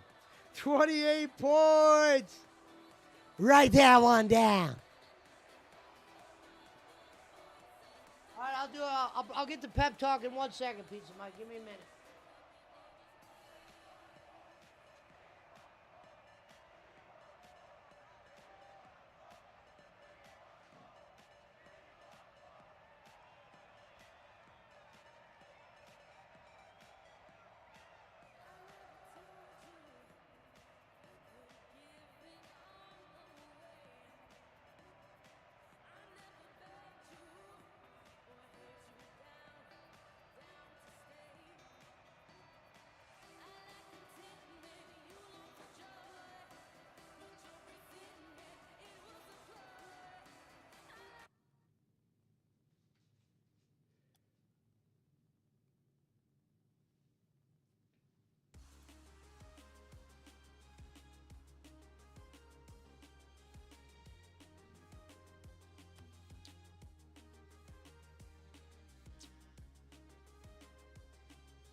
All right, Feature Mike, bring it in. Listen, think wing, think D.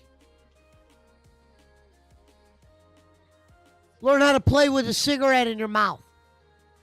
Get that focus in. Hit the wing. We play up, they play in. Hit the center. See ball, hit ball. Operate on 3.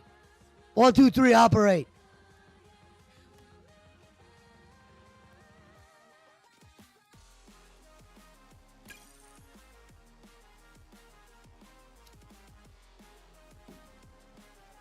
Two of those goals they had, you were in the goal.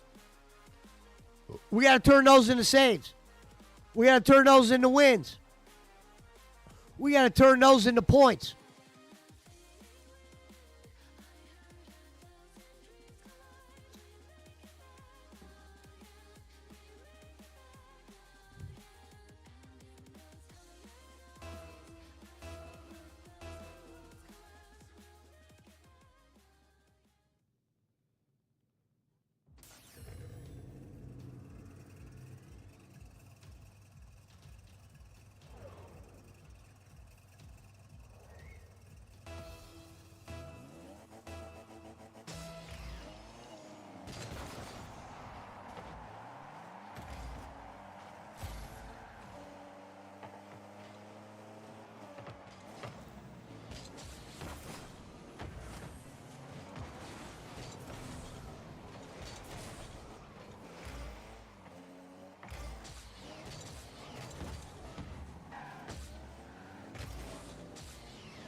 Watch the guy try to hit me off the ball, and then I said, fuck it, I'm going in.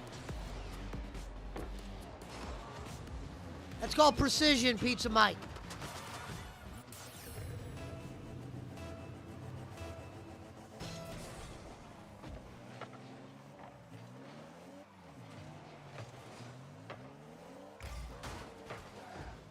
You can't be banging into me like that, VC, when I'm playing D.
up, boss man?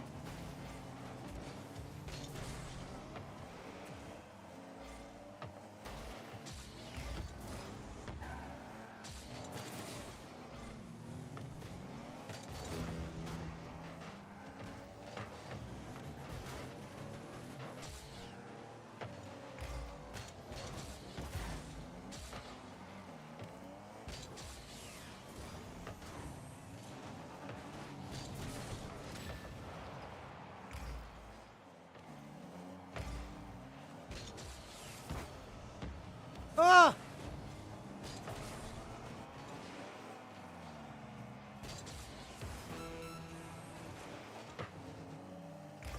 Get up!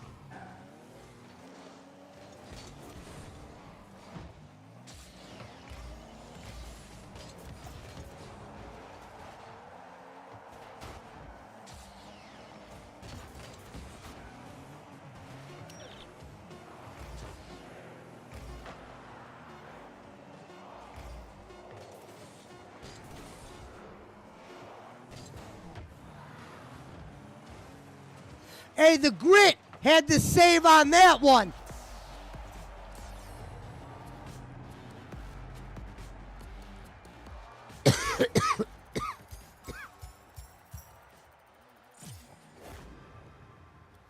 Oh, let me open now. Go to the lobby real quick.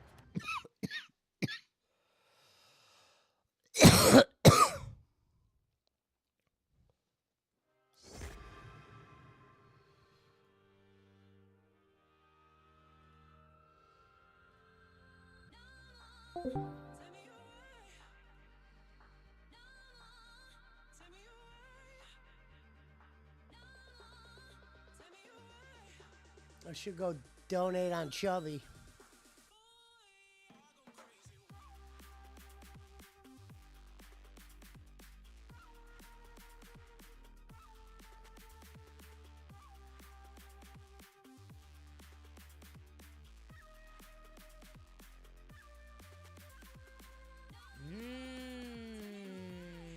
Do we not want the smaller shows cucking the content? Do we want? I don't know. The girl that's I don't know talking what right the now is reasoning behind Gigi. it. I understand wanting people. She's to the girl that schedule I'm the on with. weekends. I get that 100%.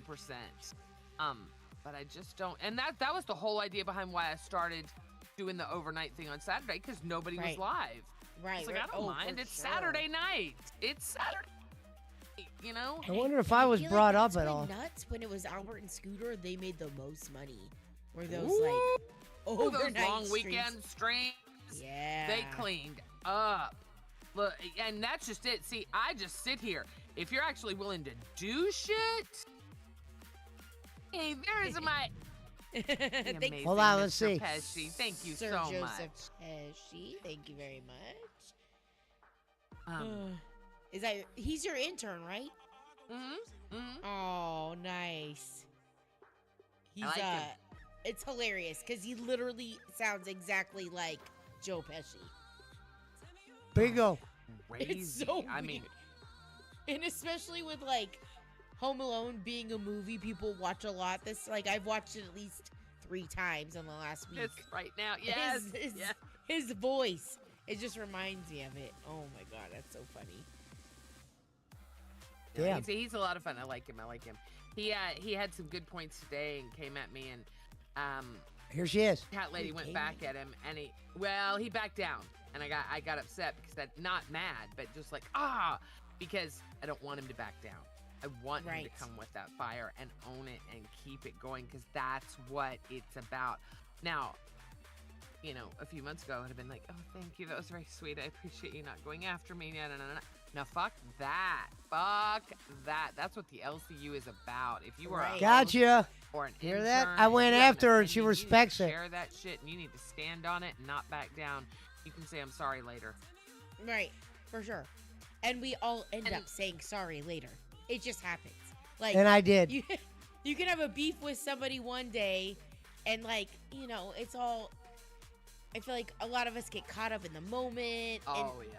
So it's like, I feel like it's It's never crazy hard how that Yeah. happens, but yeah, we definitely have that going. And look, the camera's on, the adrenaline's going. Someone said I was worried about you, Gidgy. You didn't seem normal today. I don't know if people are gonna fight. That's my other thing. Are people gonna fight to be on it, or is it still gonna be like, I'm not getting up at 8 o'clock on fucking Saturday? Kiss my ass. I know. I don't know. It's gonna be interesting.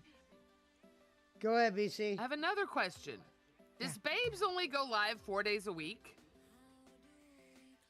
I don't know. So there was like when this whole debate. You and I both have had that time slot, right? Yeah. So I always did 5 days a week. Right. Yeah, I always did it Monday through Friday, just because my in real life job in Angie's was Monday through Friday, so we just followed Monday through Friday. But I guess technically. So if you just walked in here, I did explain it for the first hour of the show. I went at Gidgy today because they were falling apart literally in front of me when they were doing the show. Literally falling apart. And when you're an intern or something, they don't expect people like Alvin or Gonzo or Alvin said. I was catching them off guard.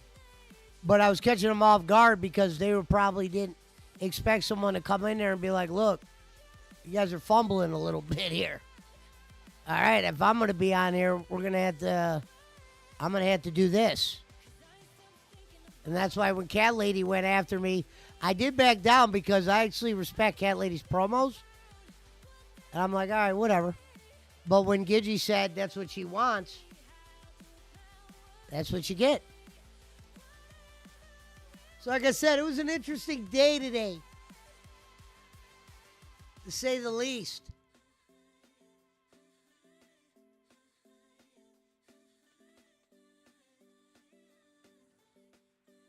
Hopefully they thank me for it later.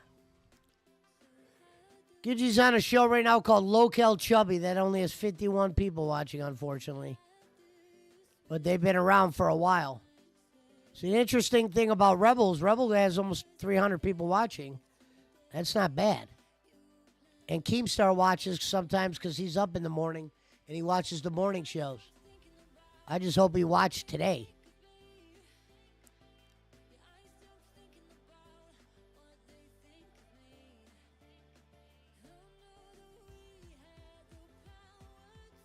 Dude, they got a lot, Gonzo. They got Lolcow Chubby.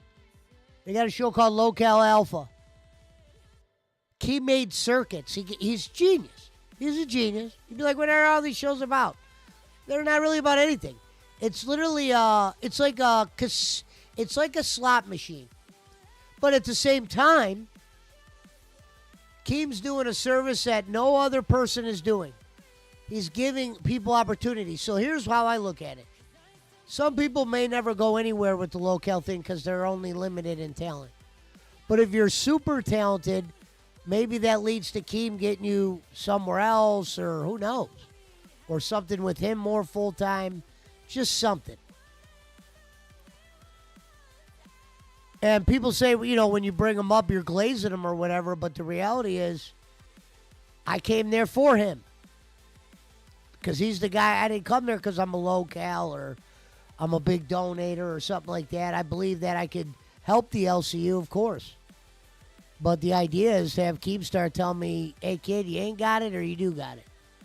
And then it's not the end of the world if you don't have it in the Lolcow universe. But at least you'll have those plugs. Even the fucking ones that fucked up there still did well. Like even Becky had pretty damn good run. Good old Becky. The girl called me the instant yes.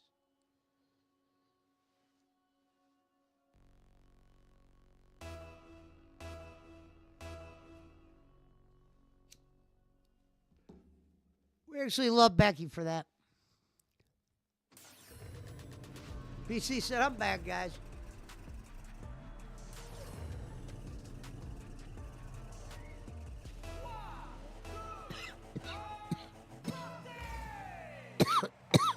Oh, shit, BC. Are you in, BC? And Gonzo was there, and so was Jacob Waters. forgot what Jacob put.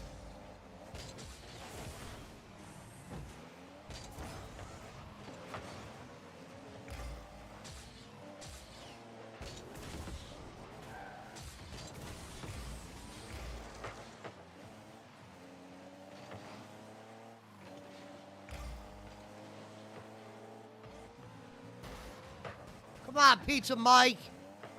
Smashing me into the goal.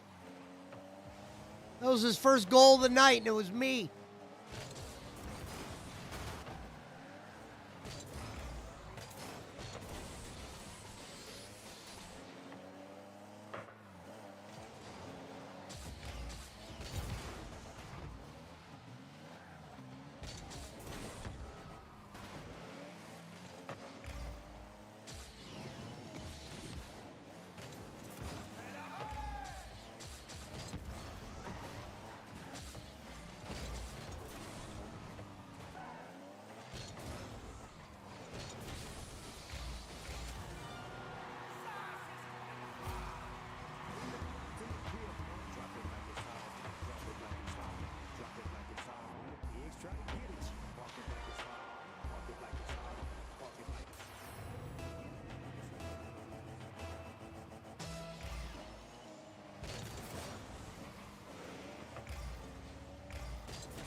I don't know why it hit it like that.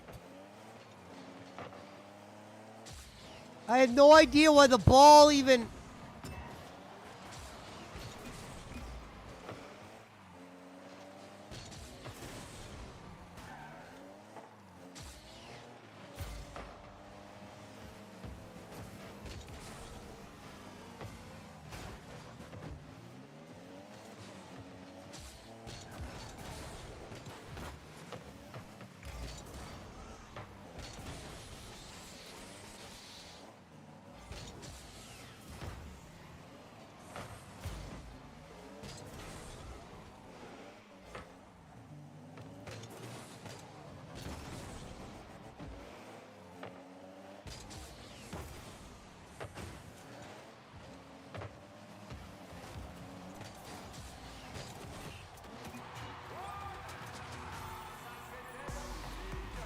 Don't worry, I'll save us.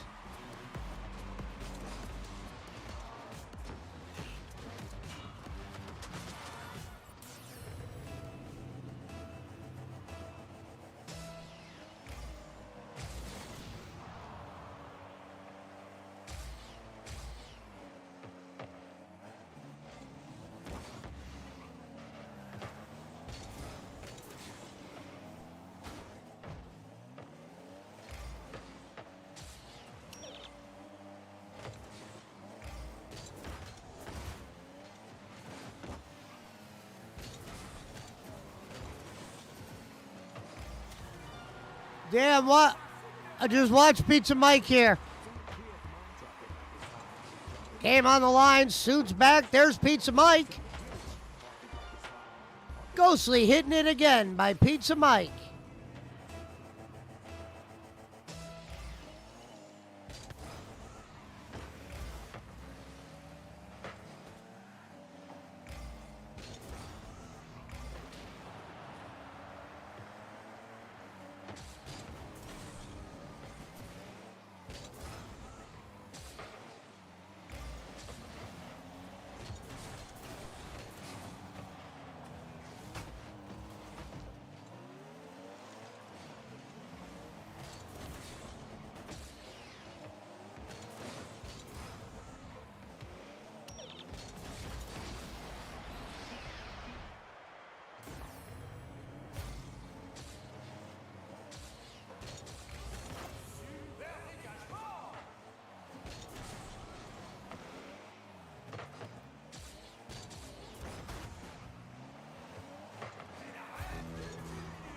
I have no idea how my car missed that.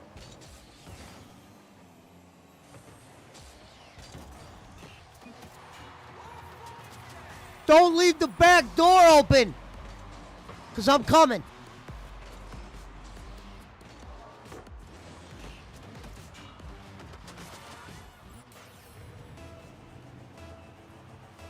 You did steal that from me.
That's a setup.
Hello? Hello? Hold on. Hello? I'm streaming.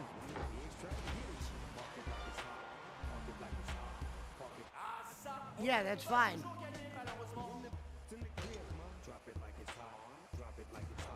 All right. Go to the lobby.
Those aren't cards. Just joined.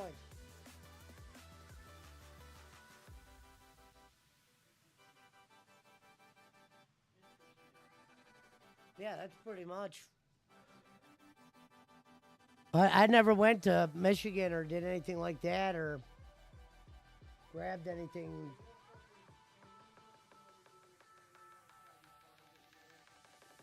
No, I went to pre-roll.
You should.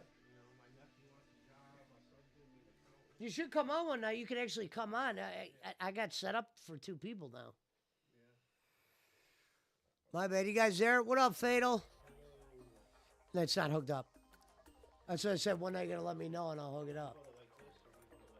No, you would put that one down and you would just sit right here. Here, look, hold on. I want to show you this real quick. Just so you can see I'm not fucking bullshit. I'll show you something real quick. So the other day, yeah, well, first Christmas I didn't buy anything. I probably could have called my stepdad or called somebody, but yeah. I just said, I'll stay out of the mix, so I didn't have to. But hold on, let me go to this real quick before you leave. Well, they're always doing good. That's the only problem he's having. He's talking divorce, maybe. All right, look at this real quick. Was it here? Brantley's on a power trip today. It's her birthday. Hold on, guys. I got somebody here at the moment.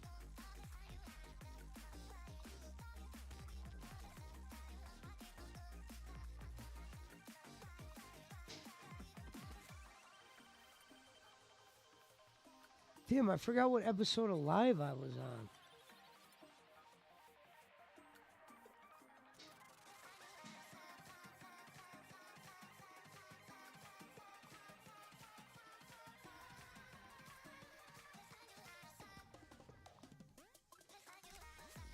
Wait, it was when he had the big announcement. Hold on. I remember now. Hold on. It was...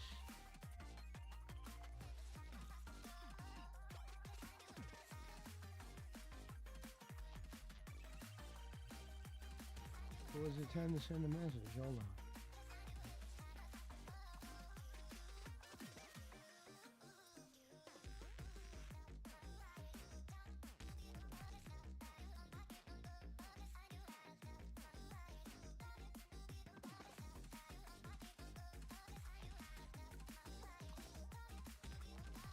What fucking show was that? Did they take that bitch down? She's laying down.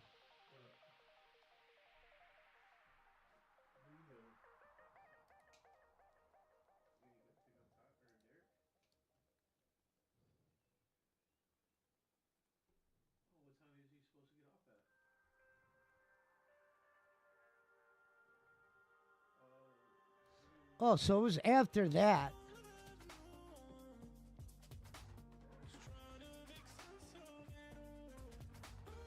Right?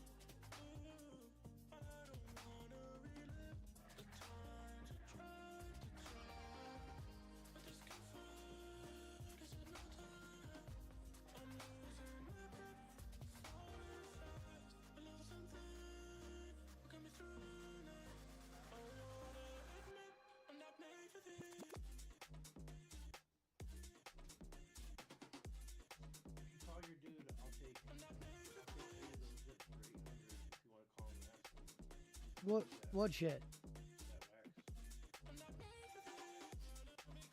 Yeah, I didn't ask him about that. I don't know if he'll do that cheap, but I know he would do $120.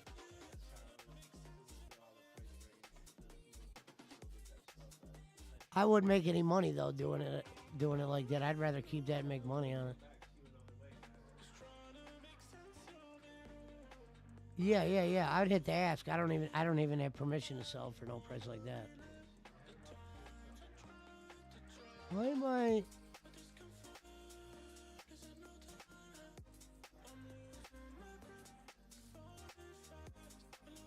All right, there was the Christmas show.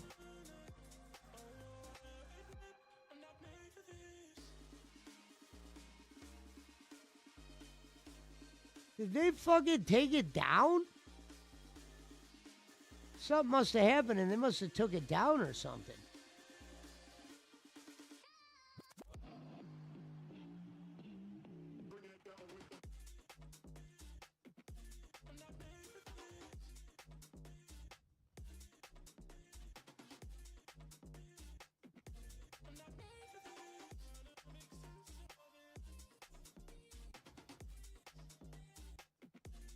Trying to find that show I tried out for.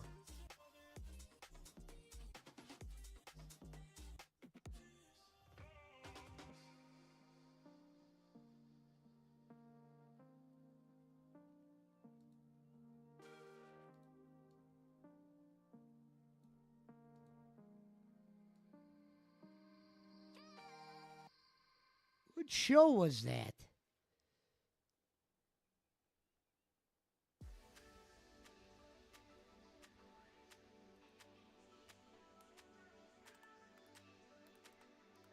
It wasn't the Christmas special. Was it the end? Oh, yeah, here it was. So it was on the end. Doug, you there? So look. This is one of the biggest YouTubers there is right here. This guy, and this guy, and this guy. And then there's me. And I came up here to ask this guy to be an intern on his shit. And then that's when he assigned me to where I went today. But if you get in with this guy, this is a real life. You want to know something crazy? My best friend in Beulah, he went to school for broadcasting as well. And he was supposed to go work under that guy from the Indians. That was it. Tate, what's his name? The guy that did the radio shit for the. Joe Tate. Yeah. Well, look, you see? It was only for a couple minutes, but the fact was that I had the balls to go up there and ask him. Look, he even made me full screen for a minute. When I came over there. Right there. On full screen because he liked the outfit or whatever.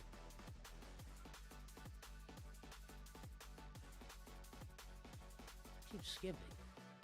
But yeah, but there's me.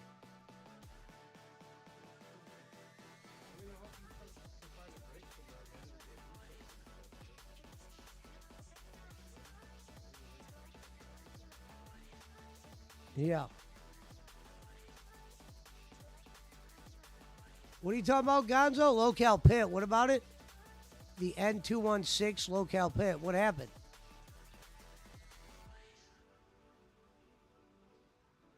I gotta actually save this because I'm gonna actually clip this. Let me clip this. Part I was on.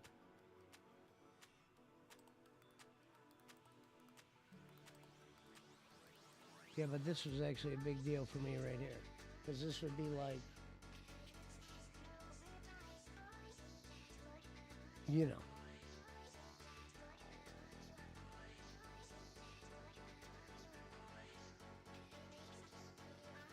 Damn, it's longer than I remember.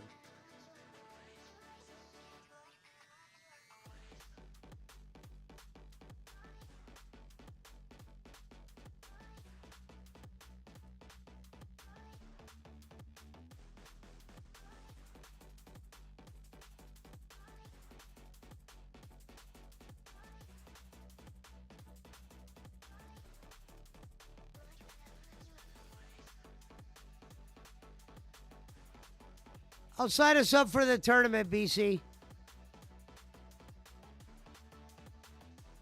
I'm trying to clip something so I don't lose this.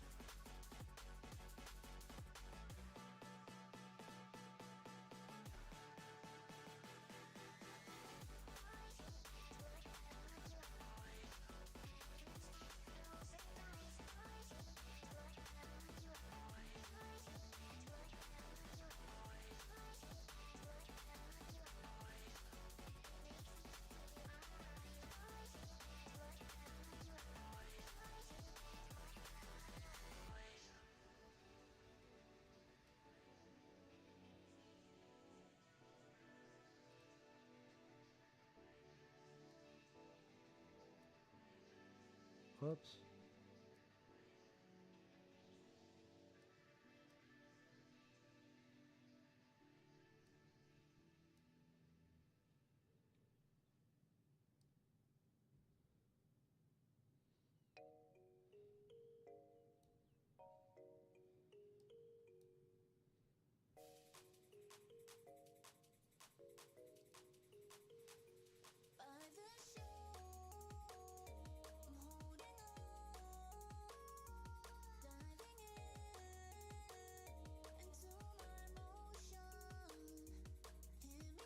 He said, looking at the bright side. Yo, bro, nowadays there is no bright side in that game. You got to make something. There is no bright side anymore.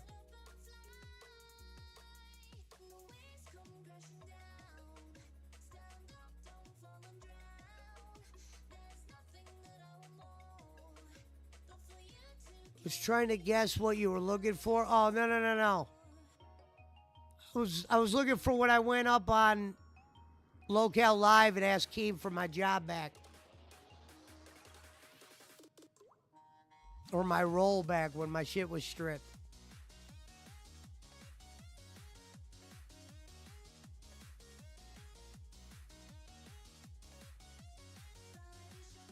I think what I was most shocked about that, Gonzo, and I know I said this the other day, was he was in the middle of making a big announcement and he still brought me in.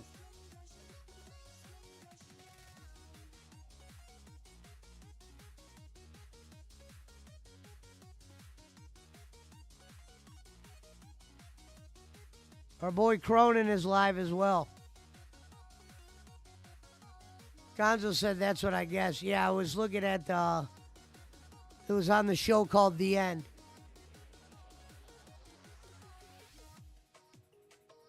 Lolcow Live will be going back to 2 hours, not 4.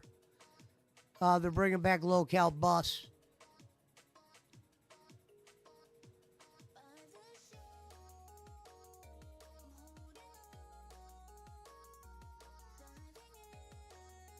We'll sign us up for the tournament. You there, Pizza Mike?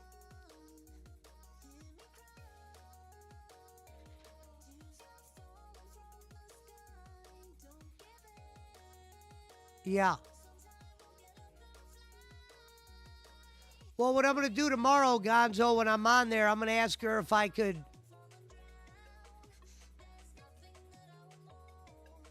rewatch some of the shows. Because what I might do is I might clip stuff out of here. Or clip stuff out of the shows that I do with those ladies and maybe bring the clips back. Like, all right, this is where we screwed up or whatever. Turn it into a whole skit. All right, there you are, Pizza Mike. Perfect. BC should still be there. I'll sign us up now. It's 12 minutes.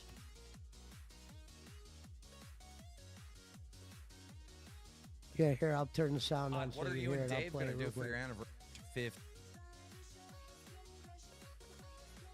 All right, so here's where I came Oh, on. you want to be on the show? Get in members waiting. How come no other hosts are here? I just announced Fat Cam 2. There's not a single host here? They're fucking locked out.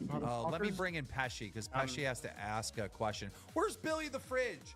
Where's, Xylee? Where's fucking people that were at the I first love Fat that. Let me Camp? bring Where's in Wonder Pesci. Woman? He has to Where ask are a these people? question.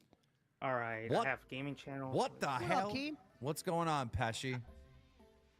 For some reason, my intern role was removed, and I was trying to figure out why and see if I could maybe get it back and get assigned somewhere. I told Scooter, I said, hey, if there's interns that are not calling into shows and they're not being active, trying to get placed on a show, to take their intern away. So he must have thought that. Actually, I told him that, because, I remember talking to you. I figured that's what it was, but I'm, See, remember I'll jump talking on to me. anywhere. I didn't exactly, after I went on Yo Mama's, I didn't know where to go after that because No, that was kind when of I the was place on where I there. thought I fit in the best. Well, that was a show Gidgy, earlier do in you the want Pesci? Maybe they'll adopt you on Rebel. Okay. If I knew of a place, it'd be easier for me to move my schedule around. That's all. Do you know of Rebel? It's live at 10 a.m. in the morning. Yeah, I go into Gidgy and sometimes show support because when she used to be on Queens with Mike, I'm a big Queens fan. All right, well, you're an intern on Rebel. Congratulations. Go. Congratulations. Thank Go. you, Steve. Yeah, no Hey, problem. Boogie, nice to meet you, brother. Yo, Friend good of to the meet you, brother. team. Nice All right, to don't meet Like the you. hat. Don't leave yet. Thank you. Don't leave yet. I got to get you Okay. your rolls back. Let's see. I appreciate it, King. Good to meet you, Mike. Mike, you too, man. I said hi to all the Pesci, millionaires I on love my the way fit. out. Nice See to you, meet man. you, Mike. I love that. So, bam. That's how I got my roll back the other day. I went straight up to Keem when he was in the middle of the big announcement. Yeah, they make doctor money over on that show, or at least on the main show. Not the little shows, but you'll make money if you fuck with him and if he thinks you're good. That's the bottom line. He's one of the biggest YouTubers there is.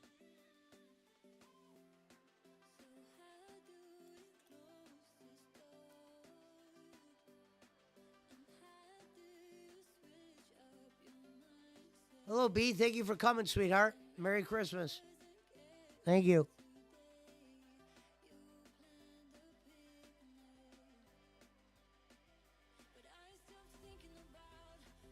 We're going in.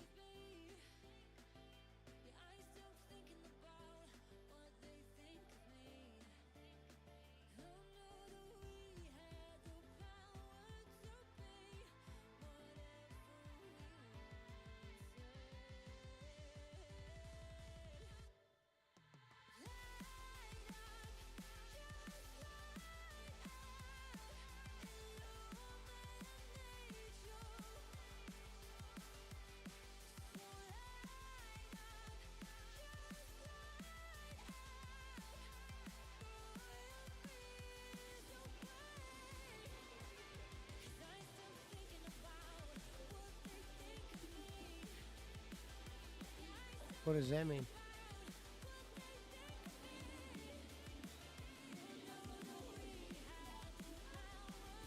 Sir Johnson, oh my gosh.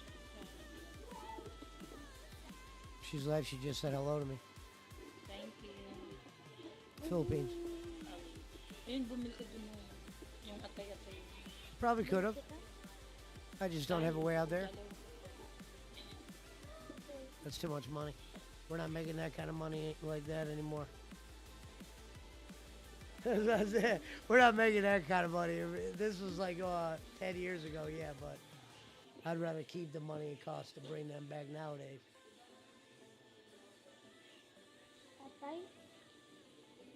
Finally got that Genesis back. I'm going to sell that. That's mine. I've been waiting to get that back for a minute. Well, yeah, because my mechanic, he can't always do our repairs because he's like the main guy at that place. And he does our shit on the side. And when you're the main guy, you're always watched. So the boss always kind of sees what he's doing. Yeah, he's able to slip our shit in, but he's got to be on their shit most of the time. Because everybody else that actually works there, they go to him, they have him. He's like the guy there. He's the best mechanic I ever had. Never had a problem with. I got a mobile mechanic that fixed that van. That's why I've been driving Uber in, but I'm selling that too. That thing's junk. Phil overpaid for that. He thought that thing was better than it was because of how it was priced on whatchamacallit, and it needed a shitload of work. And even after I put the work in, it's still fucking not complete.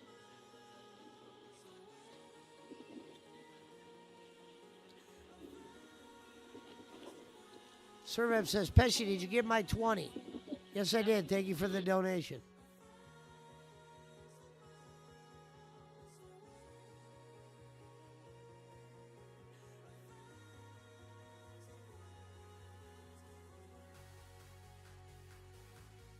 Seven minutes.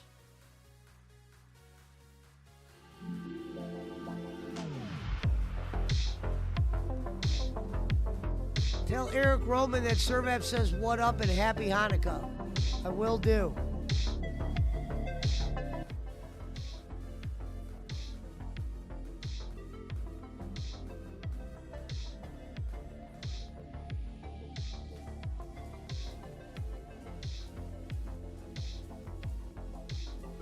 Billy Sellers has moved on to bigger and better things. Like I always say, only the strong survive over here.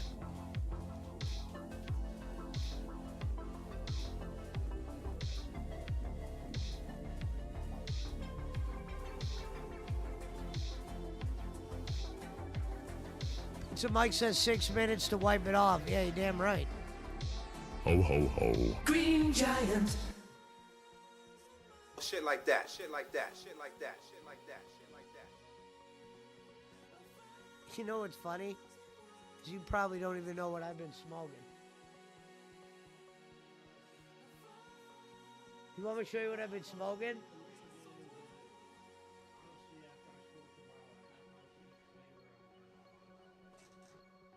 That's why I never get what you get.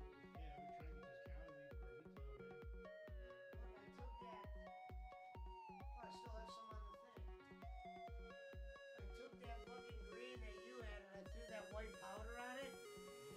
swear to God, that's what I've been smoking. It actually works. This is my cone at. I'll even show you. You can even hit it once. Some of that keef you gave me just was too rock hard.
I didn't even, like, what's crazy is, let me check my messages.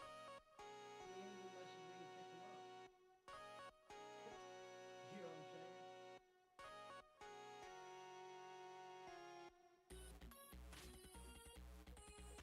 not only did I not know I was supposed to pick him up, he just gave me the address to pick him up, so. You know what I mean? It's like when he's wasting that youth and dare to do that.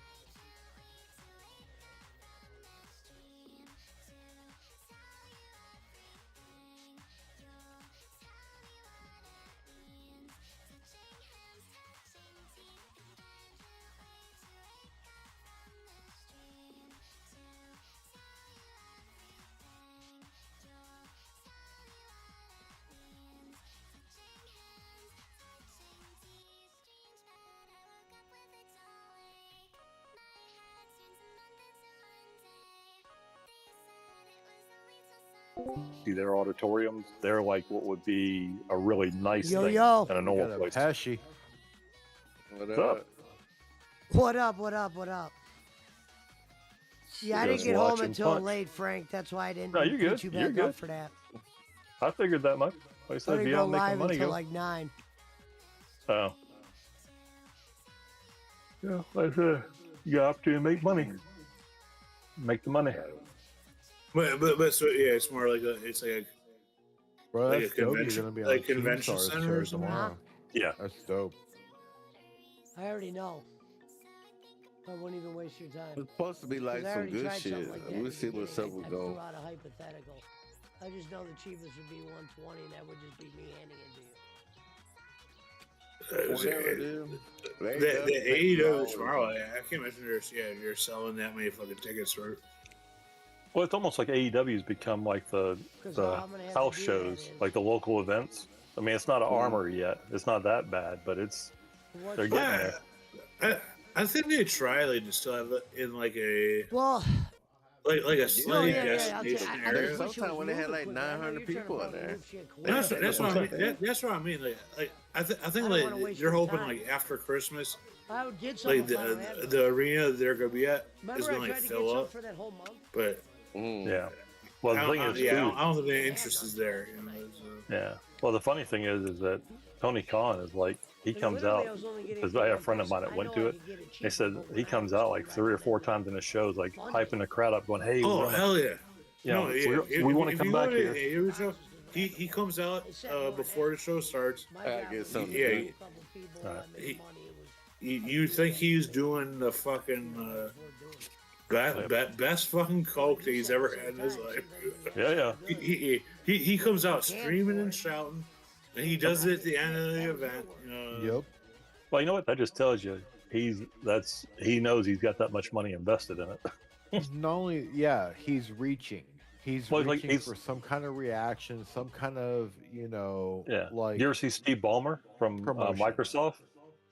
That's Steve Ballmer from Microsoft when they were pushing like Windows Vista, Windows 98. He was coming out, and I swear I was waiting for him to have a coronary on stage because he was like red faced, popping out. But he was just screaming, and then like I say, he's not with them anymore, but he made his billions or hundreds of millions, whatever. I mean, Arc Raiders is $27.19 now.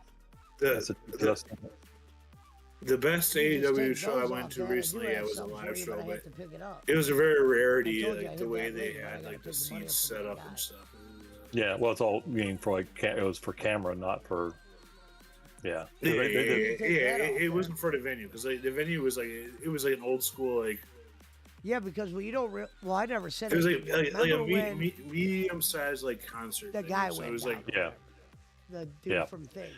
But it was like old school enough for like they still like working with stuff that that's right. My buddy bought like I think like $80 tickets, from that moment, and we were at like a flat top, like a bar table in like the second level, and there's only 2 levels. Like we had a bar like we just didn't have anything. 5 feet behind us and shit. Where I was like, all right, this is kind of cool, you know. Oh yeah, you're in the boxes or in the suites. All that good stuff you ever got, you were able to come by and grab the thing for that. The couple times he dropped something by. Yeah, good luck with that. But yeah, it's like I don't know if you ever seen it. They have Man's Chinese. I went to Hollywood. We flew out to California and we went by Man's Chinese Theater where they do all the premieres. Yeah. It's extremely small, but the way they shoot it, it looks like it's huge. But it's just so disappointing when you go there. They shoot it in the inside of those buildings. Yeah. Oh, okay. Well, no, so, I mean, talk about like the classic WCW. If they would do like the outside of that. Oh yeah, never. Well, my favorite one is still like, what was it? I want to run one or not? Oh no, I'm not loaded in. If you get pulled over for mud flaps, you don't get searched. Dude, I was playing that thing till 4 o'clock this morning. You still in there, Fatal? Yeah, I'm loaded up. If they were I'll really run a free with you. I used to sleep on the floor out in California, and you got more shit open up. I live like a block away from that Chinese theater. Oh, okay. Yeah, it's just crazy because you go in a little courtyard right there, and it's like nothing there. But the way they shoot it, it makes it seem like it's like Times Square. Times Square is small. Like when they do the ball. Yeah, I know what you mean. Yeah. Yeah, but it's the way they shoot it. It looks like it's some huge. Like we went to the Rockefeller Center ice rink. That's like Triple Cheese is still sending me fucking what you call it. He's just pissed. He wants his gun back. It was already broken. I'm just gonna go free loadout spaceport. Hey, my favorite. You got a mission? Huh? No, good. Oh no, I was saying my favorite map though is like Spaceport's great because there's a lot of coverage. You know, you can run under stuff if you get targeted. But yeah, something about Blue Gate I just like. But I'm saying it was. Me and Punch were trying to do that damn church and kept having the Rocketeer and the Hornets raining down on us. We both fell off the church eventually. Oh no, we fell off the ladder. Hey, Fatal don't trust me, so he went to free loadout. Yeah. No, you just don't want to lose anything. I get it. What's crazy was, and I know what your thought process was, but I kept telling you the best was when you were just going out there and coming back. My stash is full. I gotta. But then they fucked up. I forgot to do this shit. All right, so here, real quickly. All those free loadouts, dude, you should upgrade them to green. You just had to probably put more focus. Yeah, dude, hit expand. How much does it cost you to expand? Oh, that's right. It's 200. Oh, you're at the top. All right, never mind. So here's a trick I found. If you go to where it says category, where it says rarity right now, change that to where it says value. So click on rarity. No, but for instance, if you would have just had runs that whole time. And just so you know, if you go to value right there, free loadouts to fucking greens, they sell for $640 instead of $100. Yeah. You go to Clint. Stuff I can only sell So go all the way to so go all the way to the bottom of your list because now it's sorted by worth. So now at the very bottom of the list, you'll see if you have one. Let me do this first. And I had to give him a deal that you didn't even oh yeah, well you can merge. You don't have to move up. Shit in there you can sell, dude. Well, see, and that's what I found was if you hit it on value, it'll rank from highest to lowest value. If you go to the bottom of the value screen, you'll see like stuff you have one of. Yeah, if you sell all your bulk, dude, you're not only gonna have so much space, but you're gonna have so much money too. Well, that's the thing is, if you sell it scrappy, don't sell those. Don't sell those free loadouts. You're only getting 100. Yeah, you're only getting 100 for each one. If you trade them with the clinic, they give you fucking a bag that's worth 640. Yeah. Don't sell that one. But what I'm saying is, if you go on value, you go to the very bottom, you'll keep going up. See if you have any like ones, like anything just you have one of. Geez, you got a ton of medium ammo too. I'm not selling shit. You got some Jordans in there. See, the light shields is like, I don't like these door. No, get rid of the door. Get rid of the firecrackers. You're never going to use them. You don't need 12 shields. You don't need 12 shields. You're never going to use them. Yeah, the only thing you use firecrackers for is if you load in with somebody and you want to like prank them and you throw firecrackers in and think somebody shoot. Oh shit. You want to do a little goof off? Yeah. Well, you do that, or you get that firework box and you light it off inside because you can set it down and it's a remote trigger, and it starts shooting fireworks off in a thing you think it's somebody shooting you. So you only keep one light shield? No, I thought that's what you start off with. It is, but you get a light shield every time you do a free load in. Oh, okay. And they don't stack. It's one per spot. All right, you got 20 spots. You should be enough to do a free load right now.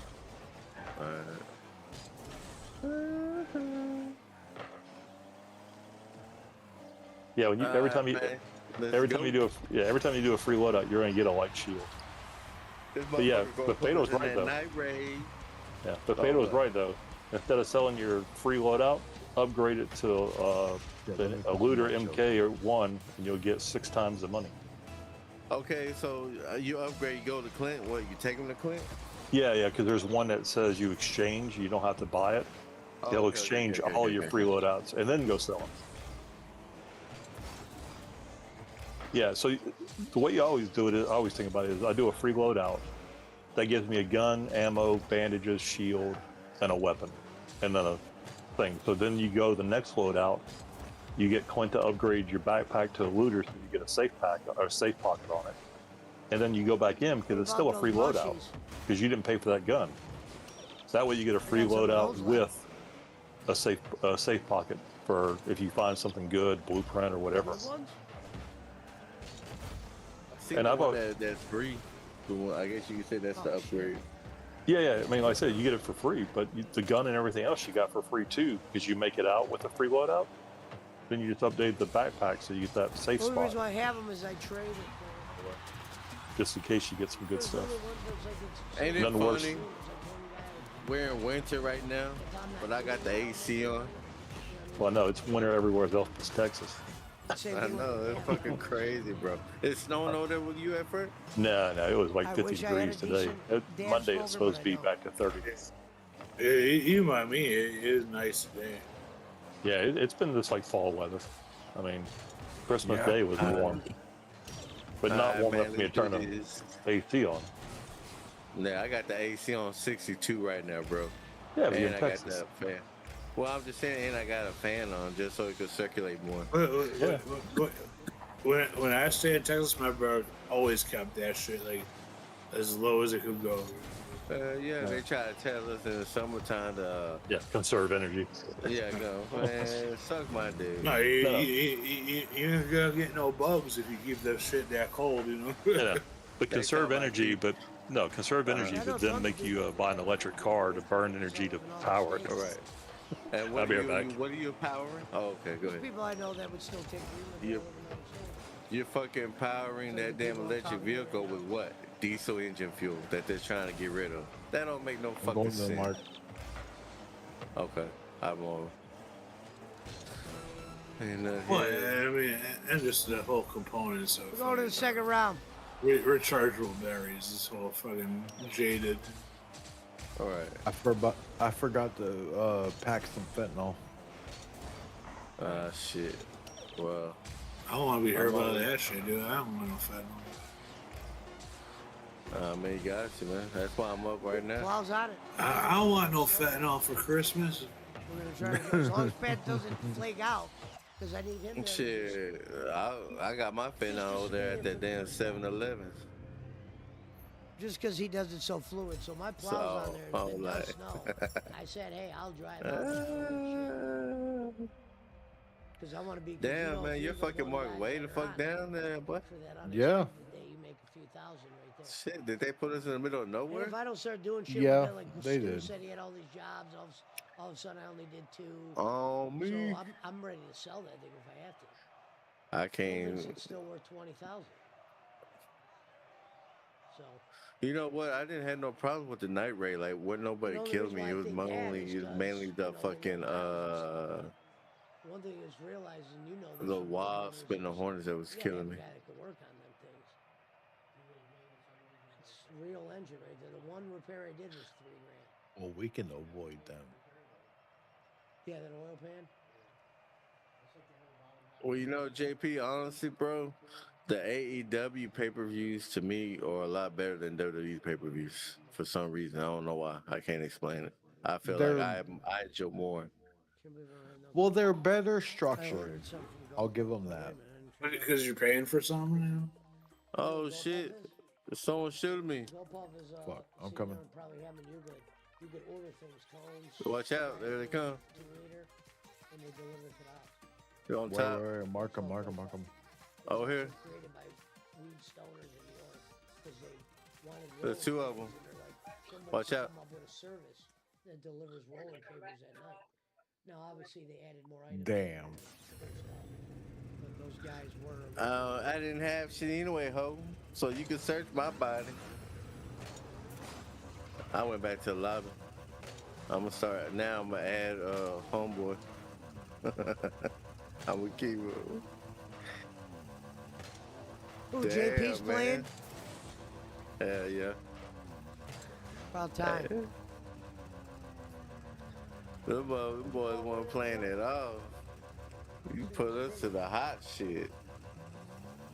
They were ready to kill our asses. Like, damn, we didn't even go to, we didn't even search one thing. Shit. They're perfect enough to sell.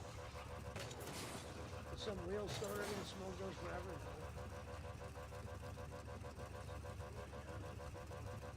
But if you just told me I could have one of those and maybe get one of those free a day, I'd buy one of them myself.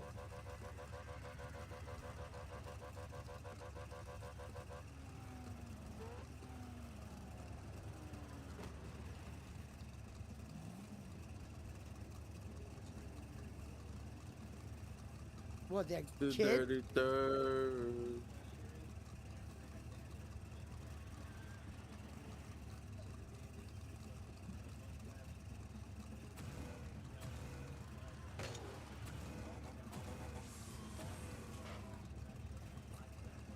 When you hear mud flaps, the first thing you think of is, did they get set up? Did this kid get set up? Did fucking... I think I might use that money to buy me my, oh look, I like this right here. I might buy me that astronaut. The astronaut outfit. I like that. And then I can also put the astronaut on the astronaut helmet on Scrappy.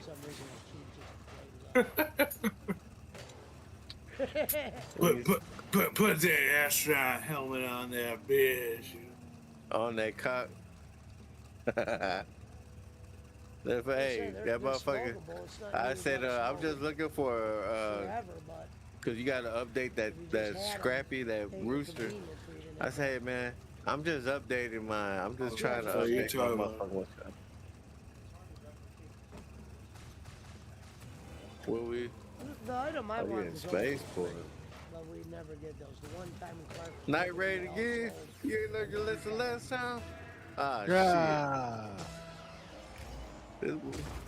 I mean, I said I wanted some friends, but damn. All right, look, we're gonna go to vehicle maintenance right over here. Well, he was never supposed to trust that girl. That was an amateur move by him. I even told him. Look at the dark passages. That's amateur. Man, you guys still in the game? Are you doing good? Nah, we lost. We got smoke. Yeah. We got smoke.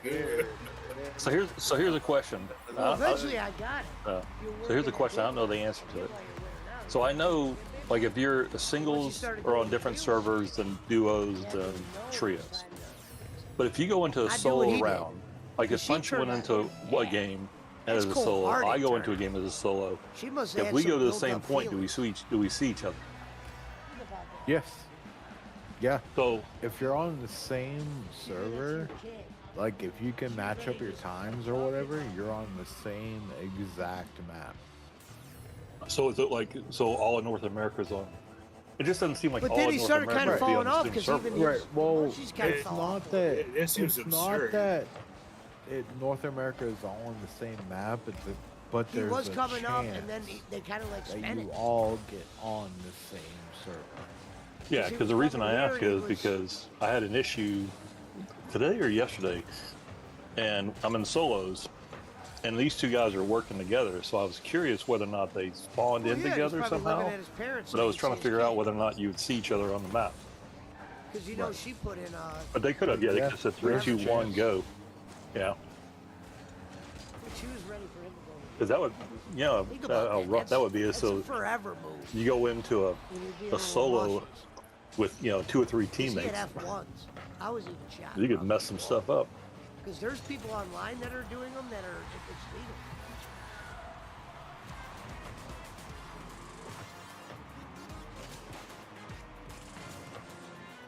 Oh, those are the ones that are people. There's people on streams doing them, talking about eating them. Fuck, man. You down again? Well, am I? Nah. I just put Damn, you ain't got no confidence in me, motherfucker?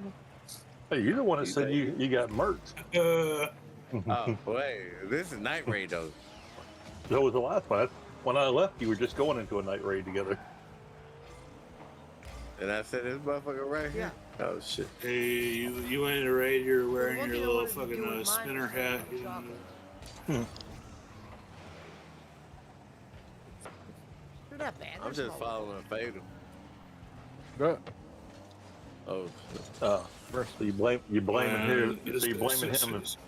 Yeah, That's so like you calling need you shots. Hey, you need a bigger spinner hat. he said, what? Like Spanky? Yeah. We calling you shots. If we mess up, it's for the because turret. I didn't even see a light from him. I didn't realize that on night raid it doesn't show his sentry lights. Gotcha. Oh, yeah, the light showed up, but by that time, a little too late. Well, I see the tracers when he shoots you. I just didn't see the searchlight when it. Usually, it's like the red, yellow, and green light. Frank, there's a guy who's got a video out. It's like one of those, I got 1,000 hours in Arc Raiders, and it shows him in the beginning, and then it shows him how he is now. Yeah.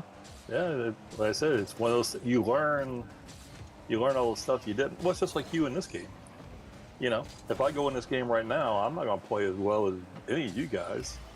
Versus how many hours you have in the game, learning it and knowing like, okay, when I hit the ball, it's going this way, and But that's crazy too. 1,000 hours. What is it? Let's see. Where's my calculator? Might have been more than 1,000. No, I'm just wondering. So if you have 1,000 hours in a game, let's just say you Come play. on, Punch. You could do it. Climb up there, big boy. Let's just say you play 6 hours a day. That's 166 days of playing it every day, 6 hours. I mean, you know how many hours I put into Skyrim, bro? Oh yeah, but how long is that then that you put in those hours? Oh, how many hours I was hammered playing fucking Grand Theft Auto 5, Ride my motorcycle, listening night moves and shit. Punch on his killing habits again. No, I thought he was shooting them. Oh. No, I wasn't. Tells you where your order is. I thought he caught you already. The snitch. No. Oh, hell no. Oh, hell bad. no. I wasn't trying to get that assist to catch me. Hell no. We're far away from them. Yeah, now's not the time to get We're snitch good scanners. Working on some night moves. Okay. Hold on. All right. Hold on. I don't know. I got 262 hours in the game right now. Huh? You got 262 hours in Arc This Raider. is literally the first time I've ever gotten it. Yeah, this is literally the first trial. Raider. The ones I sold, they were all on the same thing. Watch out, behind you. I got one.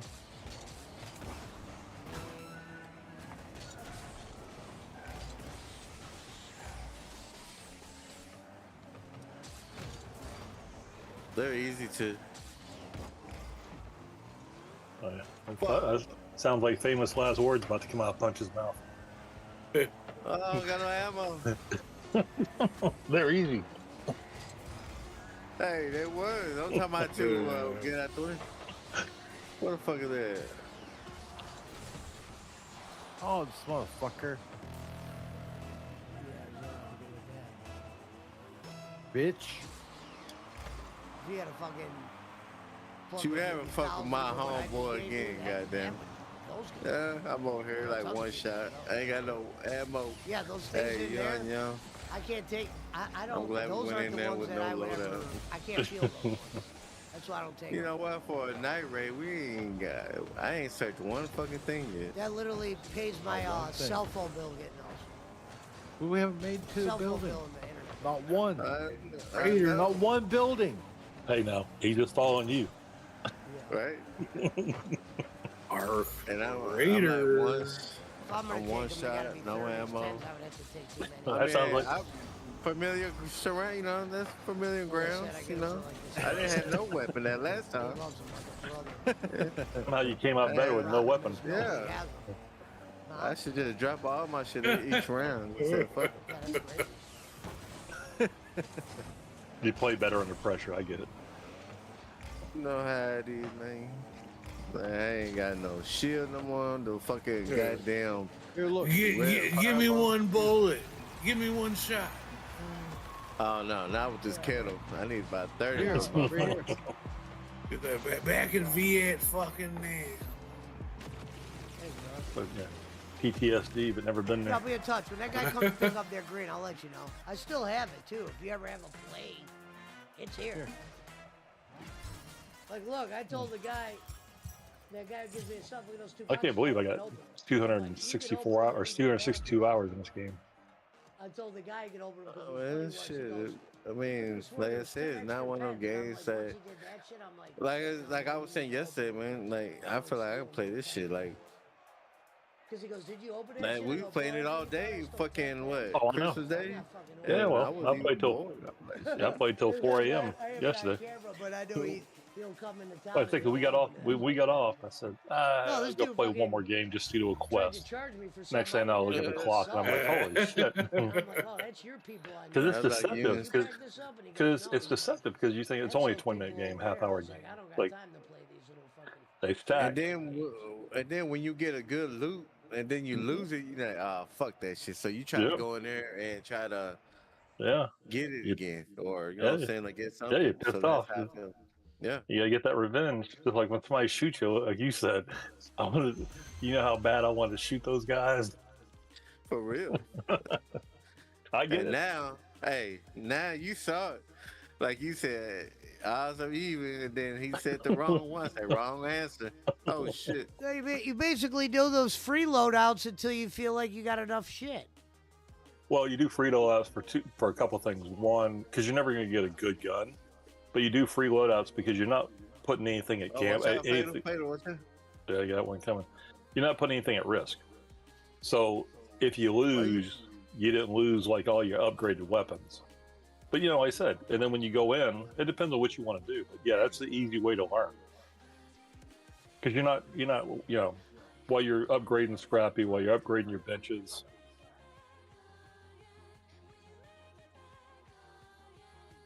Yeah, we've got what I would do with yours, especially, is just have you. I'm gonna watch yours, what you load into a game as a single player, and see if it's the same issue.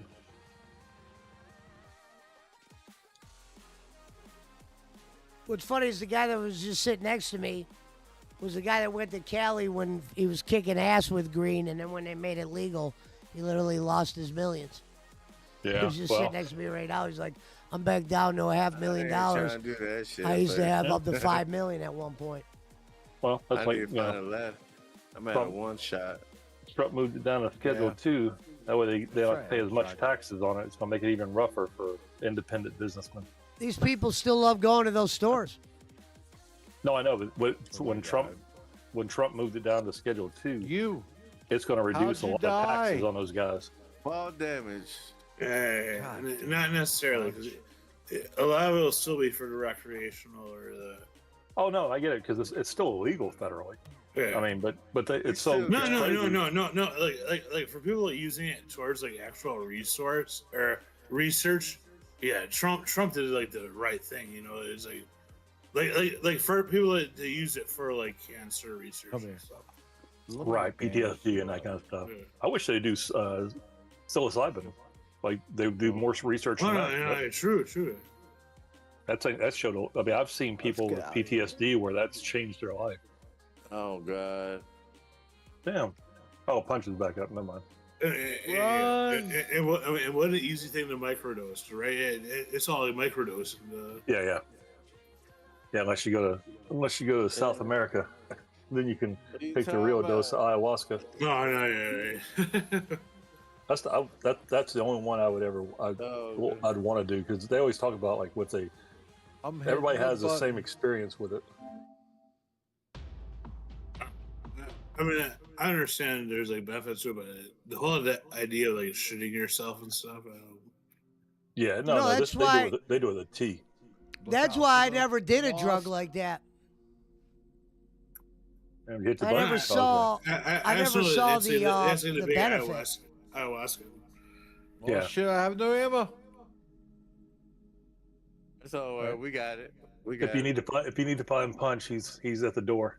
Hey, don't worry about me. He's I'll on make it in there, goddammit. He's on the door. This is when Punch says, "I got the door." Don't worry about it. I'm blocking them, guys. I'm distracting them. All right, Punch. Showing your move. Wrong way. Go the other side. Bam, Punch. There we go. Keep distracting them, Fatal.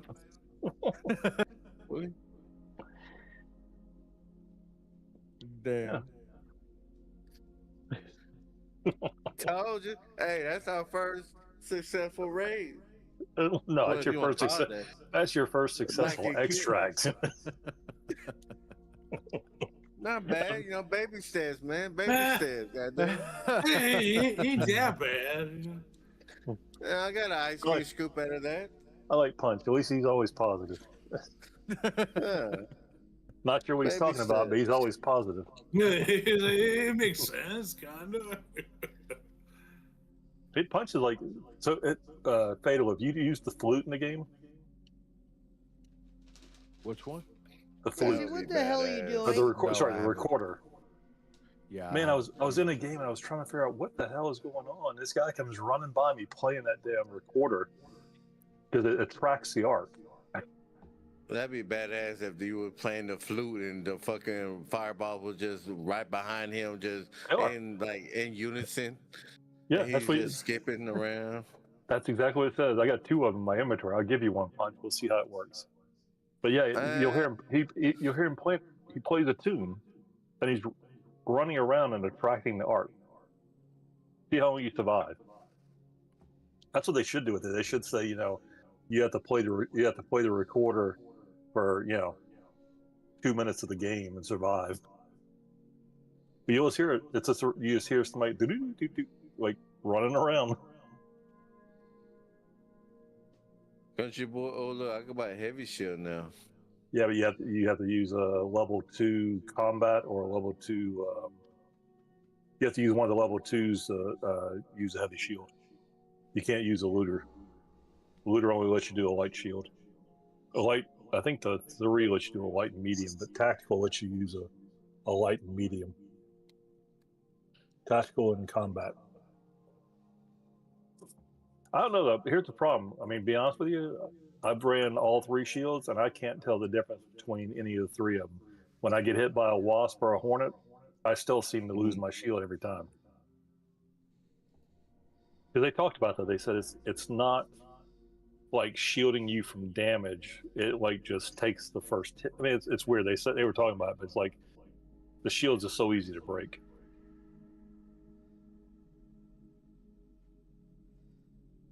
Hey, Fatal, if you see somebody, shoot those motherfuckers.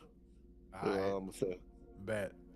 Yeah, you have to shoot him, Fatal, because he's just if you following see something, shoot something. Oh, hell no. You said Night Raid, you son of a bitch. But you know where you're at. I didn't know we was at. I mean, so it's